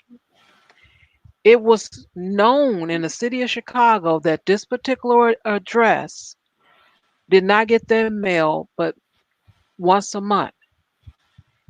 They had it notated because some of by me being a teen and my mom, she talked to a lot of people in the building, and I used to babysit and all that stuff. I'm around some of the older people, and they're talking about they're not getting their food stamps because at that time they were paper food stamps, yeah, I and remember they're the purple, the brown, yeah, the book, and the book, orange, I think, or yeah, yellow orange, something, yeah, and yeah, they weren't able to get their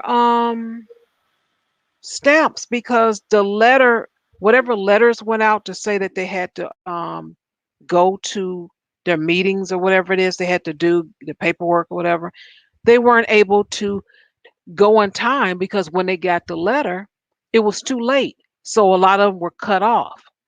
So once, I don't know if they did an investigation, but it was well known that that particular address does not get their mail. So do not cut those people off. That's how bad it was. Um, I used to get little magazines. I enjoyed. I think back then it was Jet magazine and Right On. I think it was called. And I didn't get those magazines till later. And then sometimes when I would receive them, I seen fingerprints on them, which means someone had been flipping through my mail. And I felt violated as a little child. I was really upset about that. I'm like, somebody went through my mail. And to this day, and that's over 30 some years, I still have a problem with someone getting my mail before me. yeah. To this day. And I explained because I had a friend, she picked up my mail for me. And I just sat her down and had a conversation with her, let her know. I don't know if I'll ever get over that. I may and I may not. But I appreciate it if you do not touch my mail. Let me get my own mail. And she just accepted that. It's like, okay, that's how Char is. I had a bad experience. I can't help it. I didn't get my mail for about, I think, 4 years we lived in that building. Whoa, Four or 5 years. Let me see, 14 to 19 or 4. think 5 or 6 years, I think. That was a Damn. long time to not get your mail. And it wasn't until the last year that they started giving us the mail every 2 weeks. Like, hold on, like, what were they doing? Like, what did, like, this was, like, what, this was okay. Like, you see, and that's what, and this is what you call buffoonery. Like, it was accepted. It was see something had to be, there had to be something about that building where they was allowed to do it. Yep, Well, it's I the would think the owner of the developer. yep, is the developer had a little uh, rank in the city of Chicago, and they were allowed to get away with that. Wow. Yeah, but you know what keeps them from allowed to getting away with that? Nobody living there. See, when you start messing with people's money, right? It's something like a choke chain. It straightens them up for some reason. Like, and what I really think what it is, it's because people key on the symptom or the thing, right? Hmm. But it's not the male. It's the something that's yours and you don't have control over it to receive it, right? And someone's dictating to you something that's rightfully yours when you gonna get it at their whim. Yeah, And it's something that you vitally need, right? For your survival, for anything, right? It's like if you get a paycheck, you get a tax return, you got to file your taxes.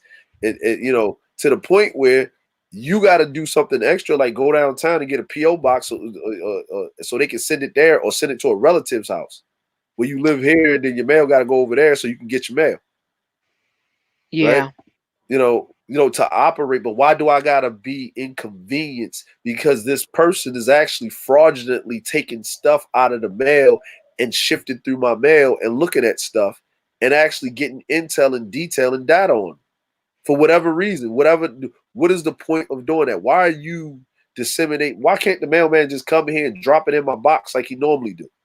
Like, right. what is, and why is this accepted? And why do y'all think this is normal? Like, regardless of their rank, this is a violation of federal. Like, this is a fan charge, and then when you find out, I guess that there are rules, but if you have enough power, the rules Yeah, mean absolutely nothing, right? Because you make the rules, right? The rules are for weak people to follow. You get that. You don't understand that when you're a child, right? You're not supposed to understand that when you're a child because you're taught something different. You follow the rules. If you break the rules, there's punishments, right? hmm And stuff. Exactly. But if you Yeah, have kind of like morality. morality, but morality is made by people in power. You know what I Right. mean? They enforce the morality is for the masses and the weak and the majority Right. minority. That's what I call it, majority minority. Yeah. You're the majority in population, but the minority in power, right? Right. So you get that and you do that, but yeah, and this, like, just like the smothering thing is the same thing with the mother, right? With men, right? hmm It's it's she's exercising power over you, hmm right? As a man, because that's control, right? That's control, and the smothering basically makes you, because you don't want the problems or the issues, and then if you even push back upon it whatsoever, and then you see it, right? You see it, move forward, right? Even in my household with my boys, when I start to see my wife do it to an extent, because I've hmm seen it happen. I've watched how my cousin grew up, and he would, like, when I got kicked out the house, because he was sheltered or whatever, he came and found me, and stayed with, like, he came and found me, had his bag. He said, I'm moving out, right? And I was like, okay. And when I had him in the house with me, and I was just moving around, and he was like sitting there on the couch, and he's looking at me, and I'm looking at him like, what? He's like, well, when is dinner? When you get your ass up and make it, nigga. Like, oh, so who's cooking? You. I don't know how to cook. You don't? He said, no, I guess you're going to starve. He said, how you eating? I'm cooking. He's like, well, I didn't see you eat. Yeah, because I woke up early. He's like, well, what I'm going to do? You got money in your pocket? Yeah, go to the store. Where's the store? Up the street. He walked out the house, came back 2 minutes later. Hey, man, it's like 5 dudes on the corner. Yeah, nigga. What you gonna do? He's like, Yeah, wasn't used can to you walk, that. can you walk with me? No. Why? Well, he said, but you know them? I looked up the street. Yo, what's up? What's up, my nigga? What's going on? I said, yeah, what's cracking? Yeah, I know. He was like, so I should be straight. No. Well, You gotta introduce yourself. Yeah. I said, you got to know them. He said, what if I tell him I'm your cousin? That don't mean shit. That don't mean shit. The only thing they gonna say is, man, we ain't let that nigga in the store because he was disrespectful because he ain't say what's up. Man, go up there and say what's up. He's like, but man, he look like what? Niggas on the corner? Said, yeah, they are niggas on the corner. Yeah, that's what, he's like, do they do anything else? It's none of your fucking business. Are you hungry or not? I said, you know what? You sit right there on that. I said, I'm gonna lock the door. If you don't come back with any food items in your hand, you gonna stay your ass out there on the stoop. I locked the door and put the chain on it and sat there in the living room. 45 minutes later, he knocked on the door. I opened it up.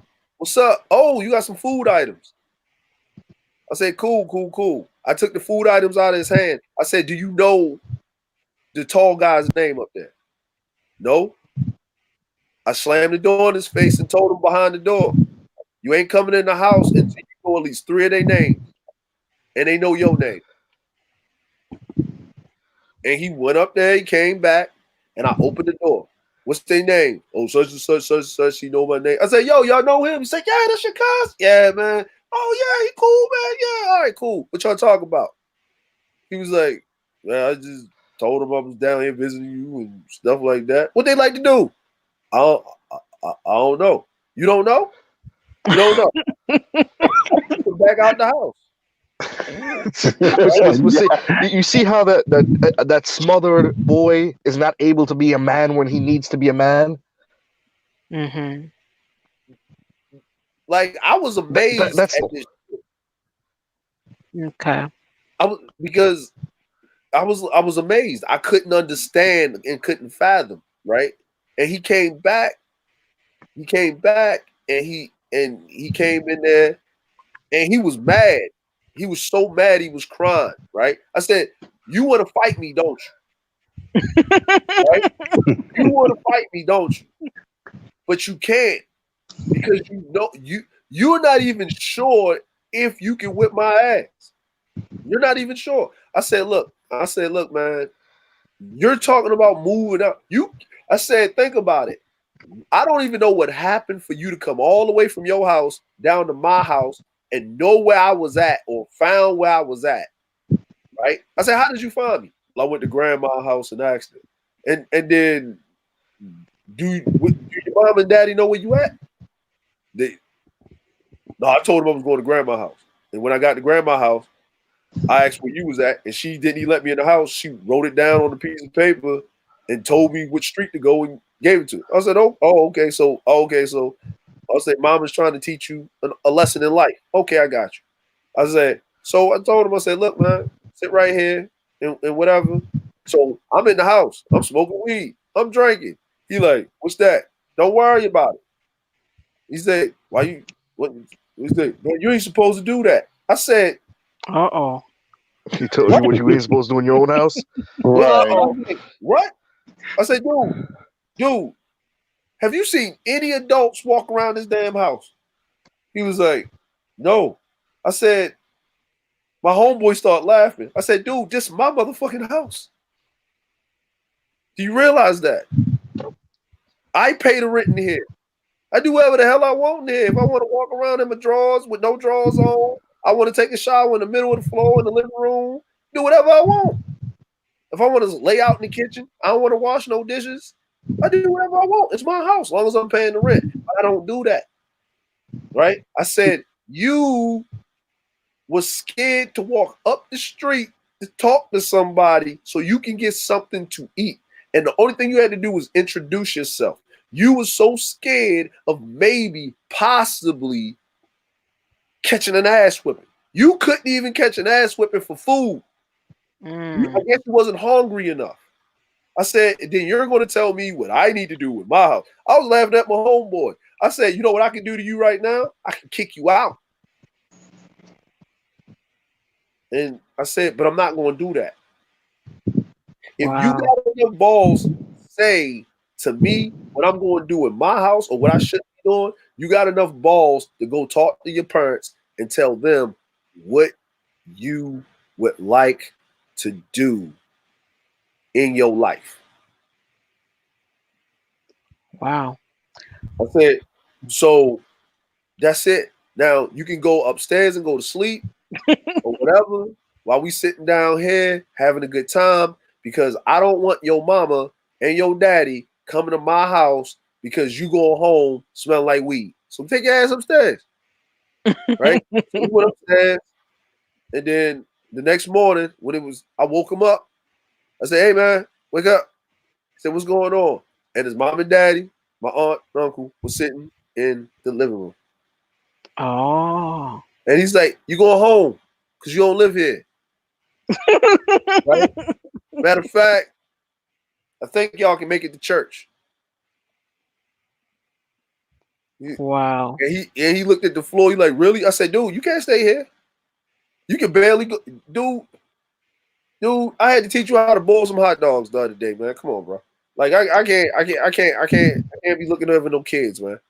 I said, that wasn't gonna work out for him. But the crazy part, Char, we the same age. We around 17. Wow. I said, you gotta go.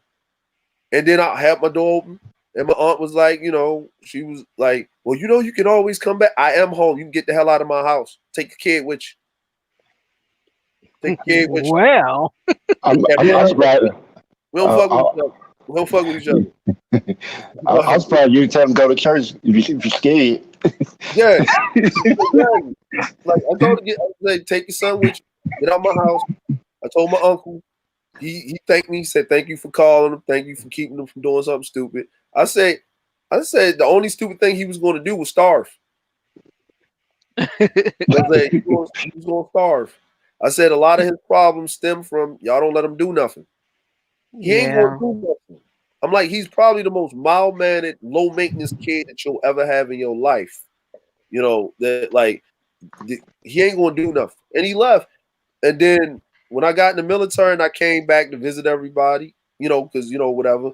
And I went on this mission of making amends, with people and stuff like that and trying to heal some shit.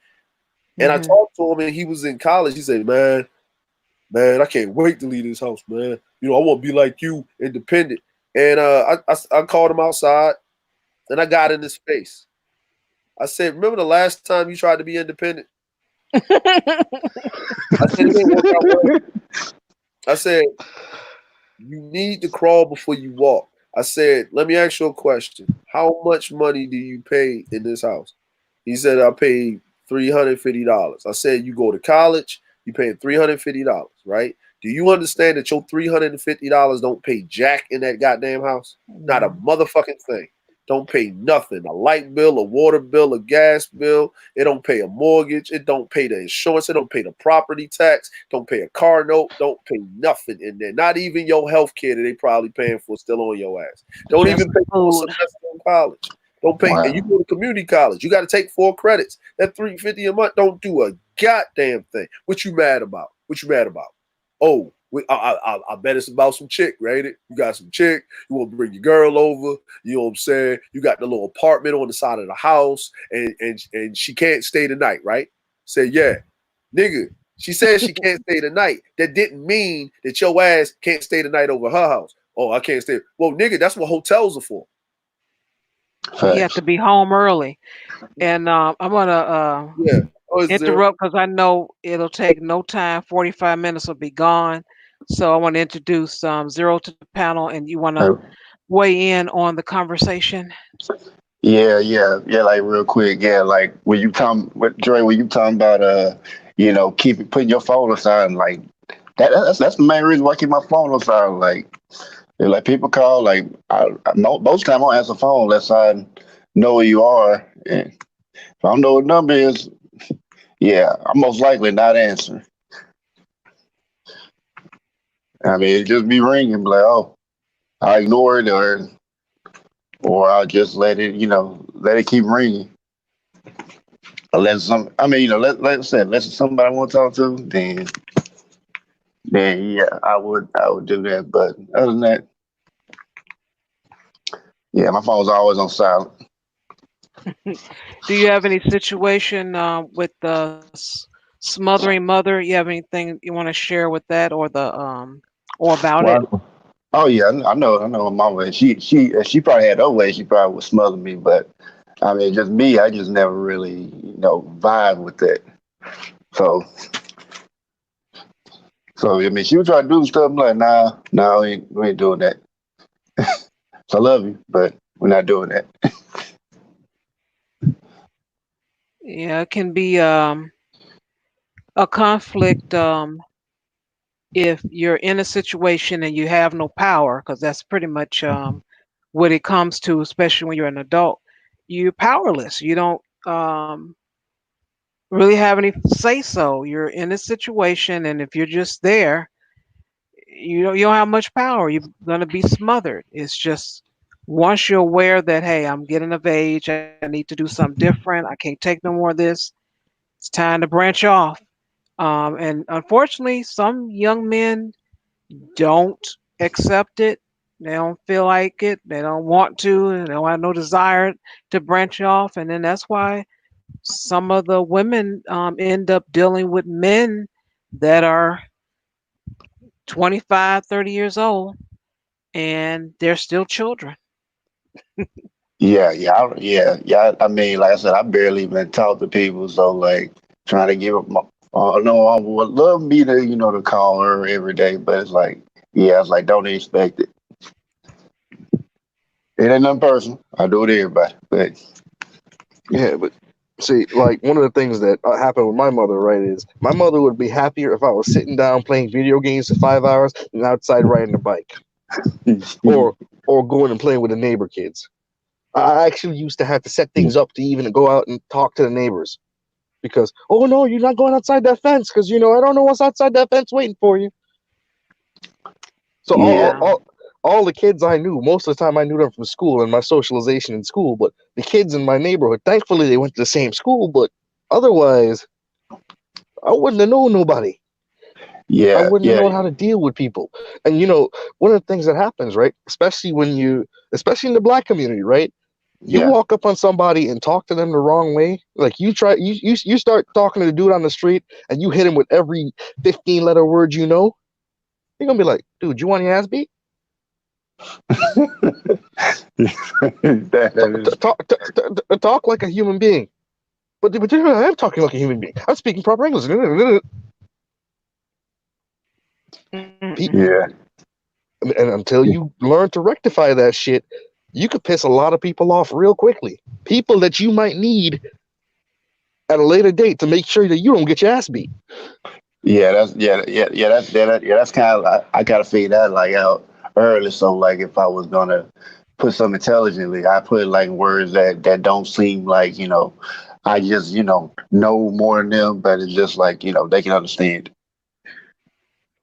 You know, Break it I, down for them. Oh, my bad. right. I just had a question because because earlier Chandra, bringing up the Willie Lynch letter and stuff, And I was asking about kind of like your mom and what her experiences were as far as living, because what I've noticed is the dysfunction that I tend to see. Like, I mean, and I can't say I have not seen the way overbearing, smothering mother. Let me introduce you to my mother-in-law, and that poor man. But you know, I've also seen the opposite a lot too, whereas in moms go the other way with their sons, and they love and coddle and princess their daughters, and then their sons are treated so badly that, like, there's like a lock on the fridge and the cabinets, and only the girls have keys and the boys don't get to eat. They can drink hot water to quell their bellies and stuff.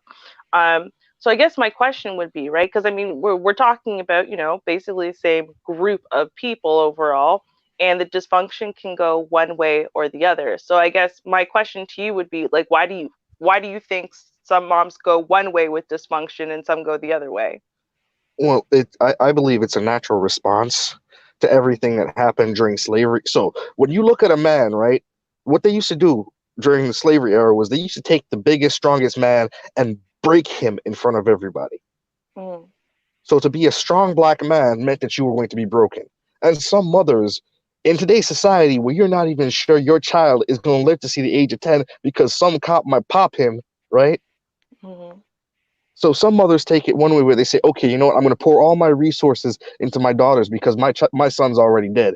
He gonna walk outside. He's already in jail. He's already, dead on the streets, right? She's already thinking that way. So she's gonna pour all her resources into her daughter. The other way is, okay, I'm gonna pour all my resources into keeping my son safe because I don't want him to be that guy in jail. I don't want him to be the guy that gets broken. So she's thinking she can protect him from the world. It goes both ways, but it's a symptom of the same trauma of seeing the black man broken in front of her over and over throughout the ages. Okay, that makes sense. Yeah, I definitely see that because like one of the things my mother told me as a teenager said, so you already have two strikes against you. You're black and you're a male. So I didn't realize how deep that actually went until I got in my adult years. I was like, oh, that's what she meant. Mm-hmm. But yeah, I mean, Wow. I think it makes sense too, just because I was thinking about it, right? And I mean, this is where we get into, uh, the epigenome, because I'll say that here, whether it's because you don't have to be American, because I've seen the exact same dysfunctions here in Canada. I've actually heard of the same dysfunctions in the islands as well, right? People have never lived off the islands, so you see it anyway. I mean, I don't really know, and I can't speak to what happens on the continent of Africa, right? I mean, it would take someone who has been born and raised into one of those countries or one of those tribes there to speak to it. I haven't seen it, insofar as actually speaking to the kids. And what I've noticed is actually a lot of the boys that are African that feel that they're hard done by their parents. When you look into the story, it's not really exactly how it went. They're more like spoiled and they want to be more coddled than they are, but it's just they have the right balance. Uh, but it's something that I've noticed in descendants of slavery families. I mean, and I'm not saying that every parent, every household is like this, but it didn't seem to matter whether it was single mom or two-parent household, if the parents are older or younger, or where their parents are located. You kind of see the same dysfunctions occurring regardless. So I'm guessing this is something, some of the deep trauma that attaches to the epigenome and then gets passed down that way. Well, I'd say partially epigenome and partially environment. We still have black men being martyred every single day. When they're choking this dude out and he's saying he can't breathe and he ends up dying, right? And that's Mm-hmm. displayed all over the news for everybody to see. Mm-hmm. What's a mother going to do but look at that and go, "Oh my God, that could be my son." Mm-hmm. Absolutely. Mm.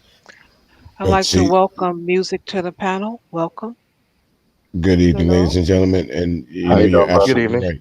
Okay, good. It goes just that far back there, Chandra.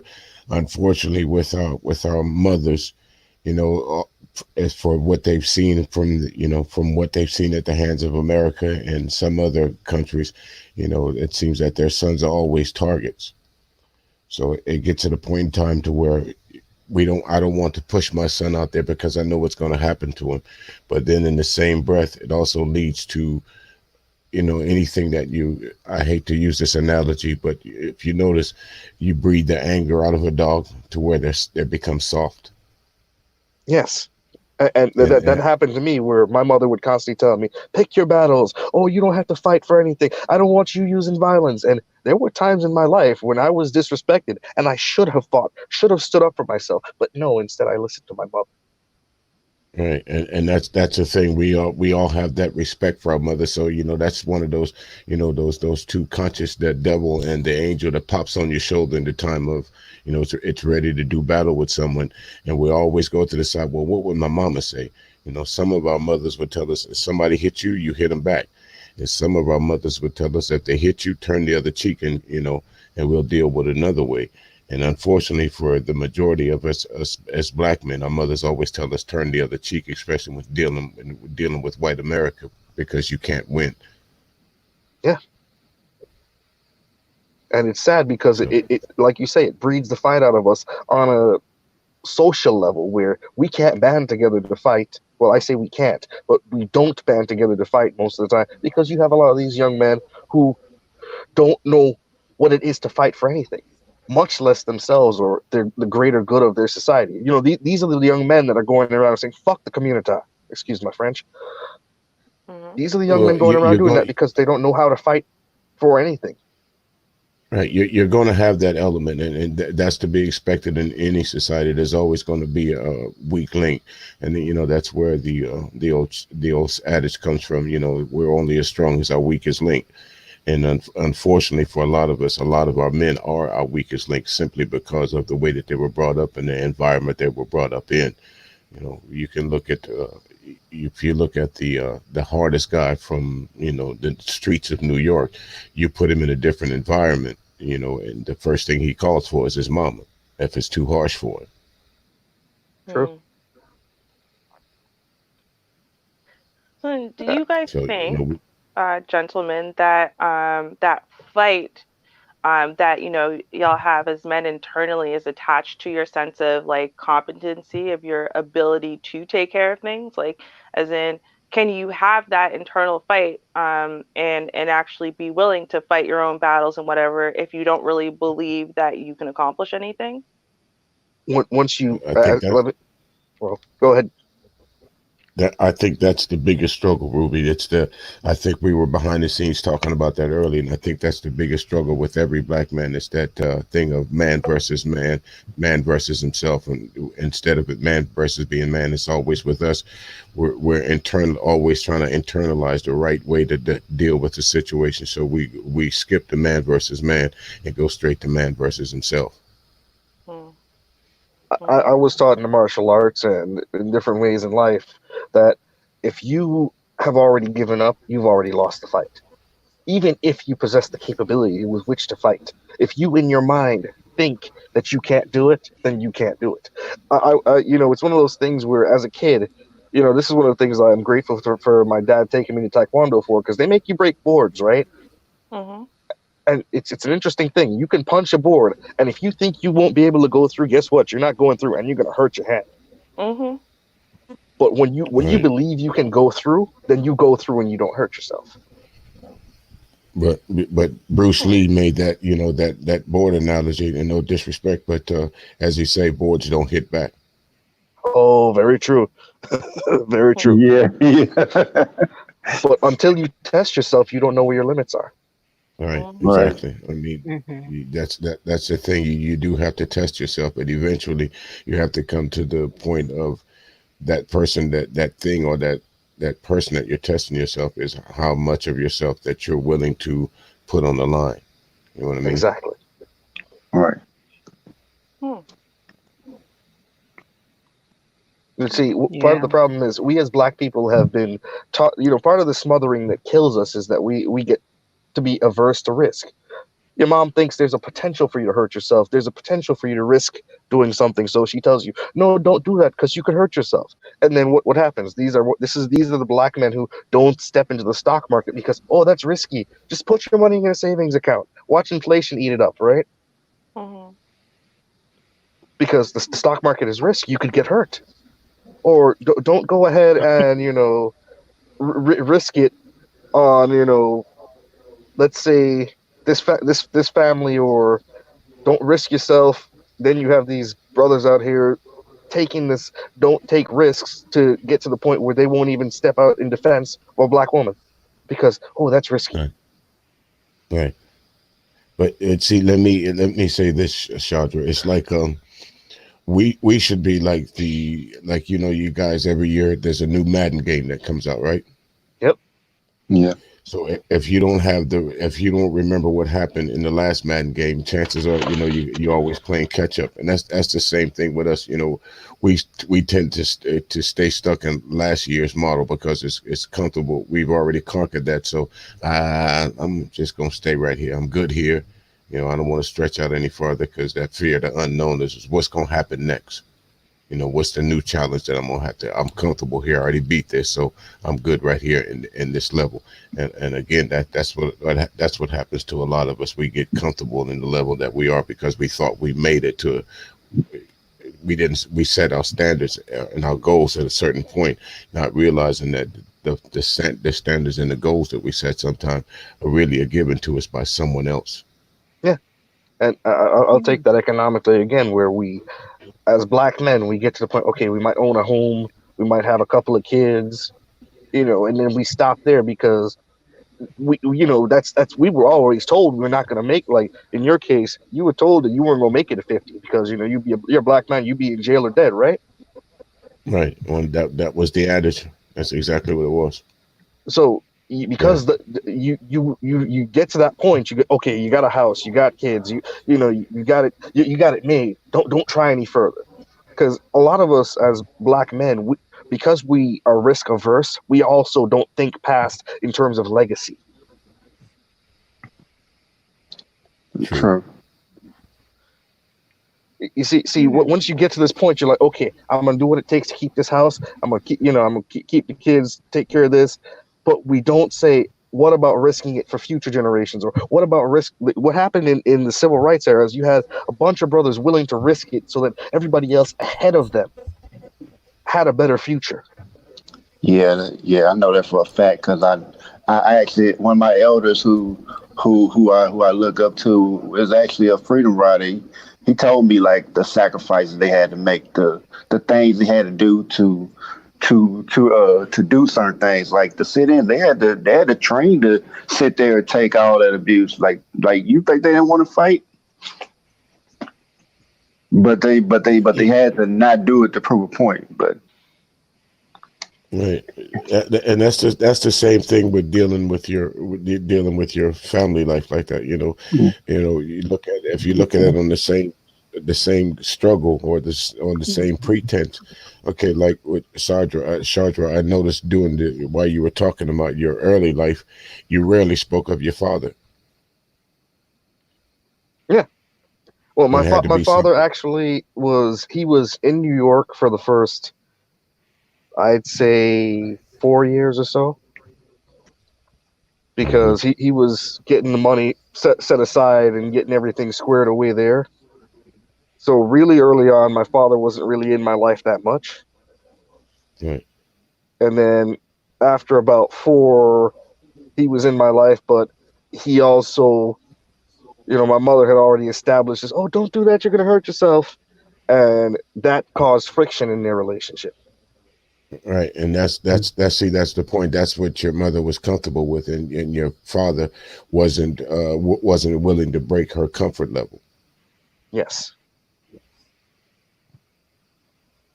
A lot of times that's what we need to do. If you're going to have that role painted on you as the man is the head of the household, sometimes you have to jump out the window. Yes, sometimes you have to make your woman mad. Okay, I'm sorry you're mad, but this is it. I want my boy to play baseball. That's one of the things as a man I want my boy to do. Now, if I don't do that, And wouldn't then I you be end losing? Go ahead. then you end up with the fat kid who, at the age of 10, is about 140 pounds, and he's picked last for every single sport. Well, exactly. That's what I Right. wanted to ask you. I mean, okay, I guess, unfortunately, it becomes a self-fulfilling prophecy because if you're not allowed to be out there, be active, blah, blah, blah, when you're young and overfed, well, then, hey, now you're overweight. No one's picking you for the teams anyway. But then you get to high school football, right? Which is, I mean, high school football is something, well, hey, yeah, ball could be a good thing. There's certain things. But I guess at that point, my question would be, if you saw your dad maybe stand up to your mom a little bit more, maybe in front of you and whatever, would that have maybe encouraged you to be a little bit more rebellious? Because I mean, parents set out laws for kids all the time. That does not mean that kids follow laws all the time, especially once they're out of the house, right? Because they're going to try to get away with as much as they can. It sounds like you didn't try to get away with anything. Well, So there were times that, so I had some friends of mine that played guitar, and there were times where I would come home a little bit late, because we would go out, we'd go to Pizza Hut, stuff like that. But for the most part, there wasn't really much I could get away with, considering 84 Square Mile Island. mm, dude, you'd be surprised how many people. Well, like, okay, so for example, clearly not my upbringing, but so in Jamaica, right? When people tell stories of Jamaica, because that's closer, it's similar. Jamaica's bigger, but it's still similar. um, and people are willing to take the beating. Do you know what I mean? There's some things that are worth getting your ass whooped for. You know you're gonna get caught. You know you're already caught. Well, the whole time you are making this plan, you know you're getting your ass whooped and you're losing shit for like 3 months. You know this is gonna be terrible for you, but you're gonna do it anyway because you've decided that the consequences are worth the action. You see what I'm saying? Yeah, So it's yeah, I like, know. Oh my bad. Okay, so so Right. let me share a Oh, scenario with you, right? okay. My first time I was supposed to go to the movie theater with friends, right? I already told my dad, yeah, I want to go to the movie theater. I already planned it out with him. This is the time. This is the time the movie is. You know, Mhm. there's this girl I kind of like that's gonna be there. I didn't tell him that part, of course, but right. told him what time the movie was, and he said, okay, just as long as your chores are done. So I got to sweep the entire house. I had to mop the kitchen, sweep the entire kitchen. Everything that needed to be done. Dishes had to be done. Did everything right. Mhm. And then he went back and went over the floor. I'm like, no, you can sweep this better. So I go back and sweep it all over again. Mm. And then he leaves the house for a period of time. Now, at this point, it was to go pick up my mother from the airport, right? I wasn't aware of this, right? But Mhm. my first time I was supposed to go to the movie theater with friends, I didn't actually go because by the time he came back, the movie was already, an hour in. Mm. Wow. And Mm. this is me trying to make plans with friends, and it's basically it was shot on. Well, I screwed up by not doing my chores the day before, obviously, right? Right. But at the same time, my dad didn't care when I went out and spent the time with my friends. Obviously, he cared that the Mhm. chores were done. Yeah, yeah, I know. There's plenty of times like I managed to get away with some stuff that like I was like, yeah, some close calls. Like, man, I almost got caught. Yeah, but I didn't. I mean, I know like a few times I got caught, and that's only because like it was like my intuition tell me like you better do this, and I didn't think about it. Like, well, I ain't gotta worry about it. And then when I didn't listen, that's when I got caught. And I'm kind of glad I had no brothers and sisters because I probably got snitched on about like a million times already. Mm. Well, I'll say, and I think this is the thing, right? And I mean, maybe that whole risk aversion thing is such an important thing to learn very early on in life.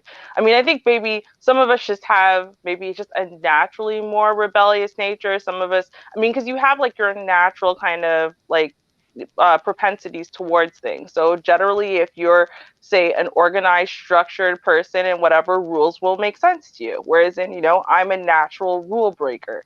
Even when I was like 5 and 6 years old, you had to logically prove to me why it is that this rule makes sense in order for me to feel that I should follow it. Right now, remember, I didn't have extremely permissive parents. It's just the way that I was born.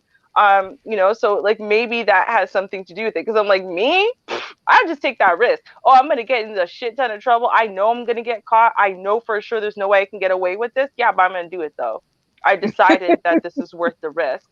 And so my parents figured that out. And one time my mom got me good. I was in ninth grade.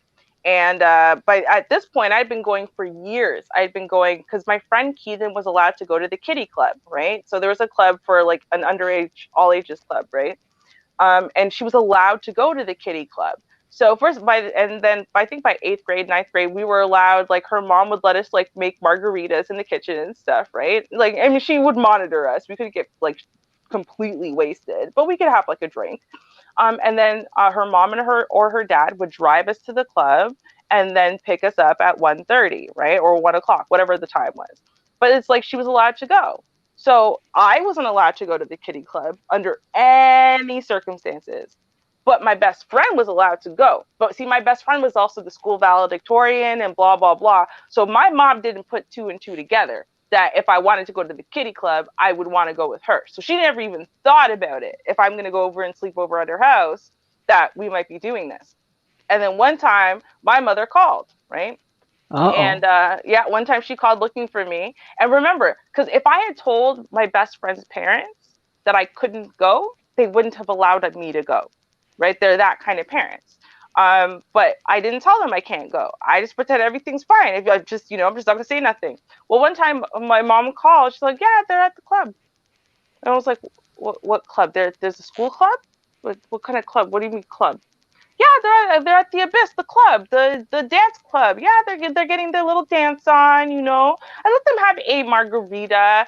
She told on me, completely told on me, right? And I'm sitting there dancing away, having a good time. My mom didn't say nothing to her. She waited. She went, oh my God, I was dead. But so my mom figured out though, I'm willing to do these things, right? I'm willing to take a risk. So she knew that my best friend's 16th birthday party was going to be the party of the century. It was like it had been planned already for like over a year. My mom didn't punish me for now. She didn't punish me for a month from now. She said, yeah, your friend's birthday party in 6 months? You can't go. Wait, what? What do you mean I can't go to that thing in 6 months? Yeah. She's like, you can keep living life. Nope, you're not grounded. Keep living your life. You can't go to that thing in 6 months. And I'm sitting there thinking, okay, it's 6 months, right? If I'm really good and whatever, nope. That her birthday pulled up and she's like, you're not going. Remember that thing you did before? Yeah, that's why you're not going. That's what started to teach me something, right? I was willing to take risks and get in immediate trouble because I weighed the kind of consequence. You're going to beat my ass. You're going to ground me. I'm going to lose these privileges. Cool. But it's like, oh, I'm just going to take some special privilege 3 years down the road and you can't have that? Wait, what the no, I don't like that. Well, I thought I thought she was my bad. Go ahead. You go ahead, Zero. I was gonna say. So I thought she was gonna say she came there like Robert Harris from Kid and Play and be waiting on you in the dark. We turn the light on. She got that belt ready for you. Because I was expecting that. That I would have taken. That was one of the things I had weighed as one of the possible consequences, and I was willing to accept it. Yeah. What she did was way more sinister than that. Like, well, let me share an experience with you. So my mother got me a cell phone because I was in the summer science program in Philadelphia, right? You stayed on the university campus. You were in the dorms. You had labs. It was a summer science program. Mm-hmm. I go to the summer science program, got a cell phone, and it's one of those prepaid Virgin mobile phones, those old flip phones. Mm-hmm. And I purchased some of the ringtones. One of the things was like the Michael Jackson beat it, the little polyphonics, like the MIDI beats, and yeah, okay. And I come back home after that summer, right? And my sister wants to go through my phone. I tell her, Uh-oh. no, you're not going through my phone because I have a password on the phone at that point, right? Mhm. And my mother's like, give her the password. I'm like, no, Wow. because my thing is, Wow. why does my sister have to go through my phone, right? Well, Right. Right. she's like, give her the password. I say no again. My mother goes to the back, pulls out this piece of wood, 1x2, I think it was, and hits me with it. At that point, I give up the password Mm. Mm.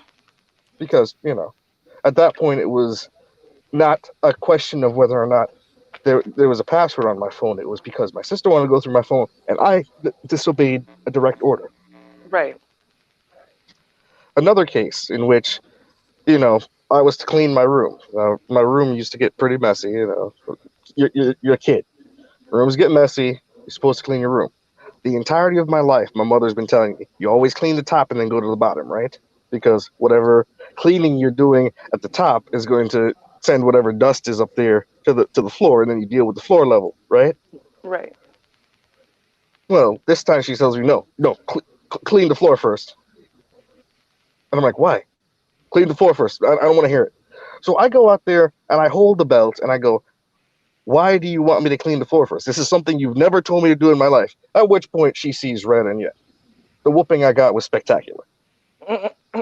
So at that point, anytime I questioned my mother Mm. was a point of contention because she felt it was the devil and she was going to beat it out of me Oh. Wow. Mm. Mm. Yeah. because you're rebellious. And the devil is the father of rebellion. He's the father of lies. And in Jesus' name, I rebuke you. And yeah, Oh goodness. Jesus. Isn't that so the worst though? Yeah. Sorry, just as an aside, when your parent is your mom is rebuking the devil for something that's like a normal human feeling or whatever. Like, I rebuke you, Satan. You're like, I'm not Satan. I'm your kid. And this is ridiculous. Like, oh my God.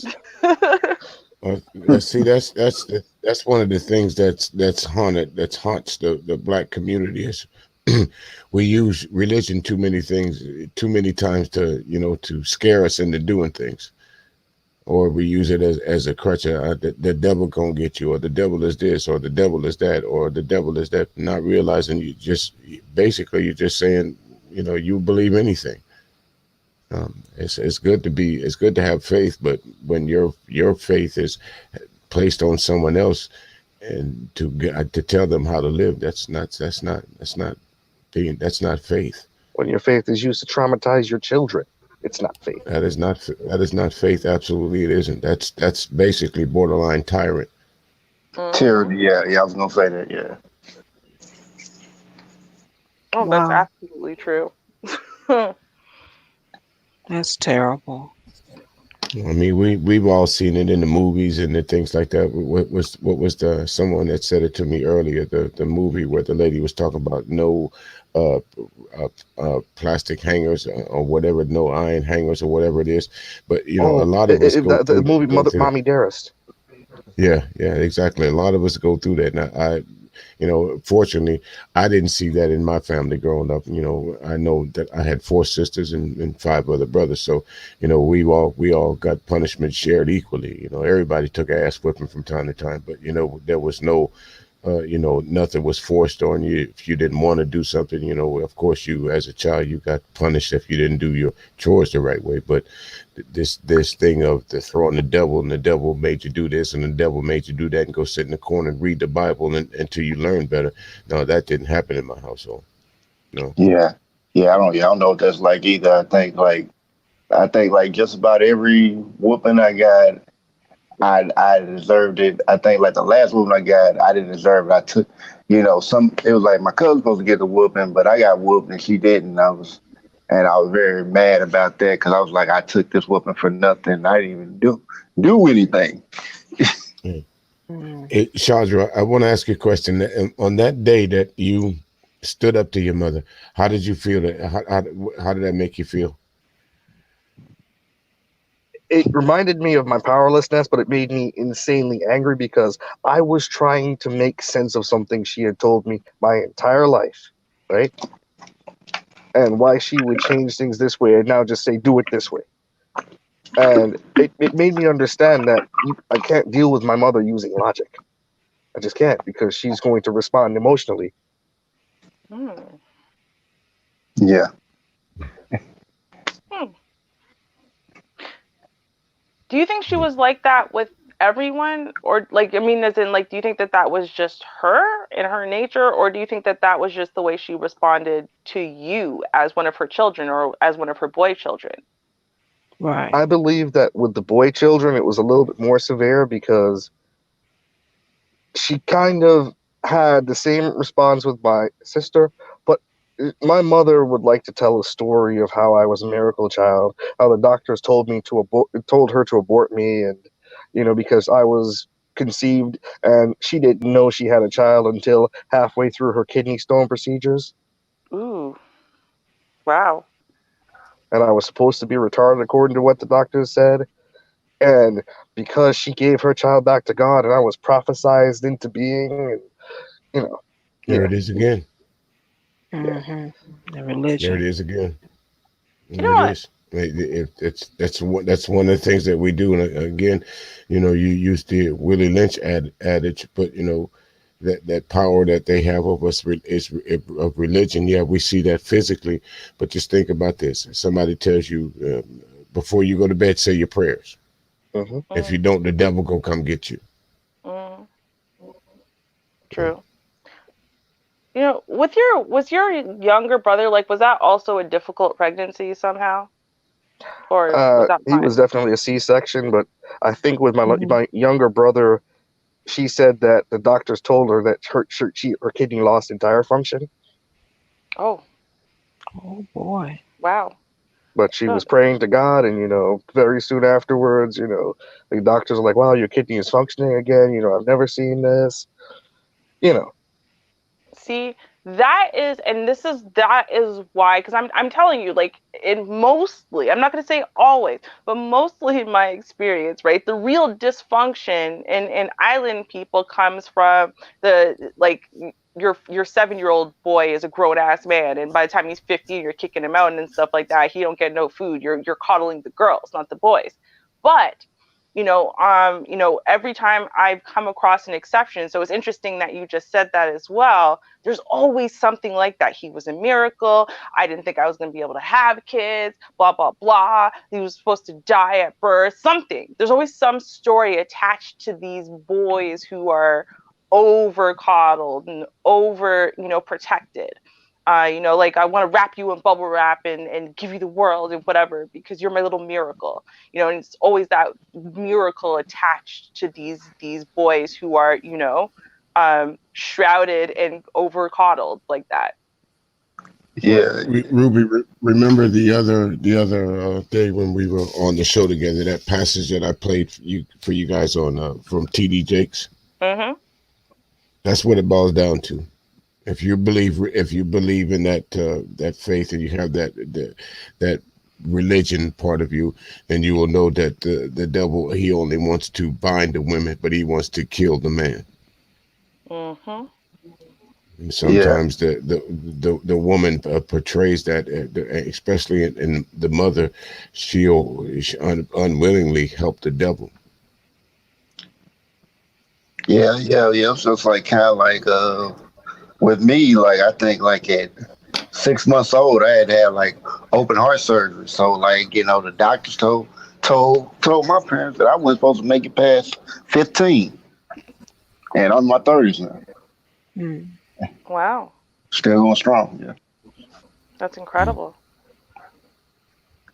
Yeah. Yeah. So basically, I have like a scar like down my chest like since I can remember.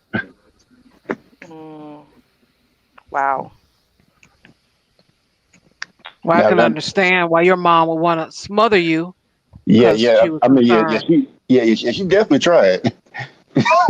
She definitely tried, but yeah, I think it just wasn't in me to be allowed to be smothered because I'm the type of person I don't like anybody, having any kind of control over me.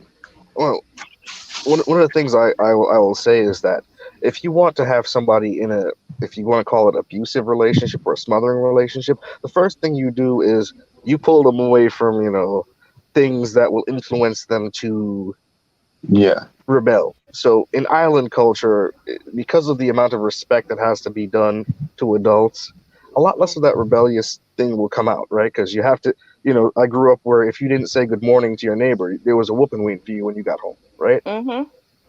So Wow. as opposed to New York, right? You go onto a train and you say good morning, and everyone's like, "Are you crazy?" Everybody gives you that look. So Mm-hmm. if I grew up in New York, I would have had even more rebelliousness in me as a result of the environment. Yep. But you can see how my mother's choices further constricted and built this cage.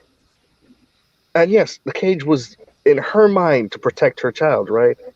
But Mm-hmm. what that cage does is if a bird is never allowed to fly, their wings are too weak to fly when they actually get the chance to. Mm-hmm. Yeah. Yeah. Yeah, that's so true. And or it's they so won't, funny. or they won't.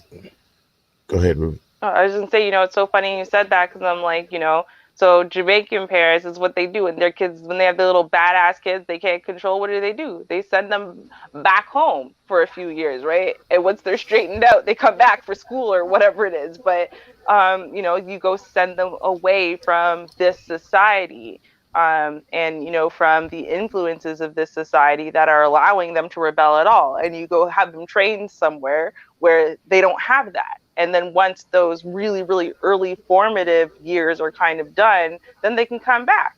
And now they've got the fear of God put in them. Literally, what do we, terminology? They got the fear of God put in them. They're not scared of the ass whooping. They've associated that with somehow God coming to kill them or something, or the devil catching them or whatever, and they're minding their P's and Q's now. So to have that upbringing, kind of your whole entire life, not just for a few years. Yeah, I can kind of imagine actually if that's what your mama wanted you to feel like, then that's what you were gonna feel. Gee. Bird in a gilded cage, pretty much. Mm-hmm. Well, Chandra, I want to thank you so much for sharing with us Mm-hmm. and you guys for coming and participating in the chat room and on the panel. Thank you, everyone that contributed to the channel today. I appreciate it. And I'm thinking tomorrow to have a stream. I might stream on Saturdays for this month that I'm stuck in the house because I do want to do the articles. I enjoy doing those, and I mentioned that at the beginning of the show, so I might do that. So we'll have some open topic as well as some of the stuff I pull up, and we'll have a panel and see how that goes. As far as the time, it'll be a little earlier. Um, Whoever, it depends on who's streaming. I think a couple of people gonna do some shows. I'll participate there, and then after that, then I'll come over here and get it fired up. Mm-hmm. Ready? Fired up. Yeah. Do, do, do, do, do. Thank you. Well, folks, it was a pleasure sitting and Yeah. talking with you people. It's always good to Yeah. sit around and fireside chat. And I want you rest you folks to be safe out there and have a great night. Yeah. Yeah. Thank you, Char, for having me on the show. It's been a pleasure. Thank you, Yeah. everyone, for the questions, and thank you guys in the chat for participating. Yeah. Appreciate you let me on the chat, Sean, to join the conversation. I really appreciate it. You're Mm-hmm. welcome, and hope to see you guys tomorrow if you're available. Yeah, All right. we all Thank you. better try. Mm. Yeah, y'all were put on notice just now. Pay attention. All right. Oh. All right. All right. Peace. All All right. right. Here's Hold y'all. on, y'all. Good night.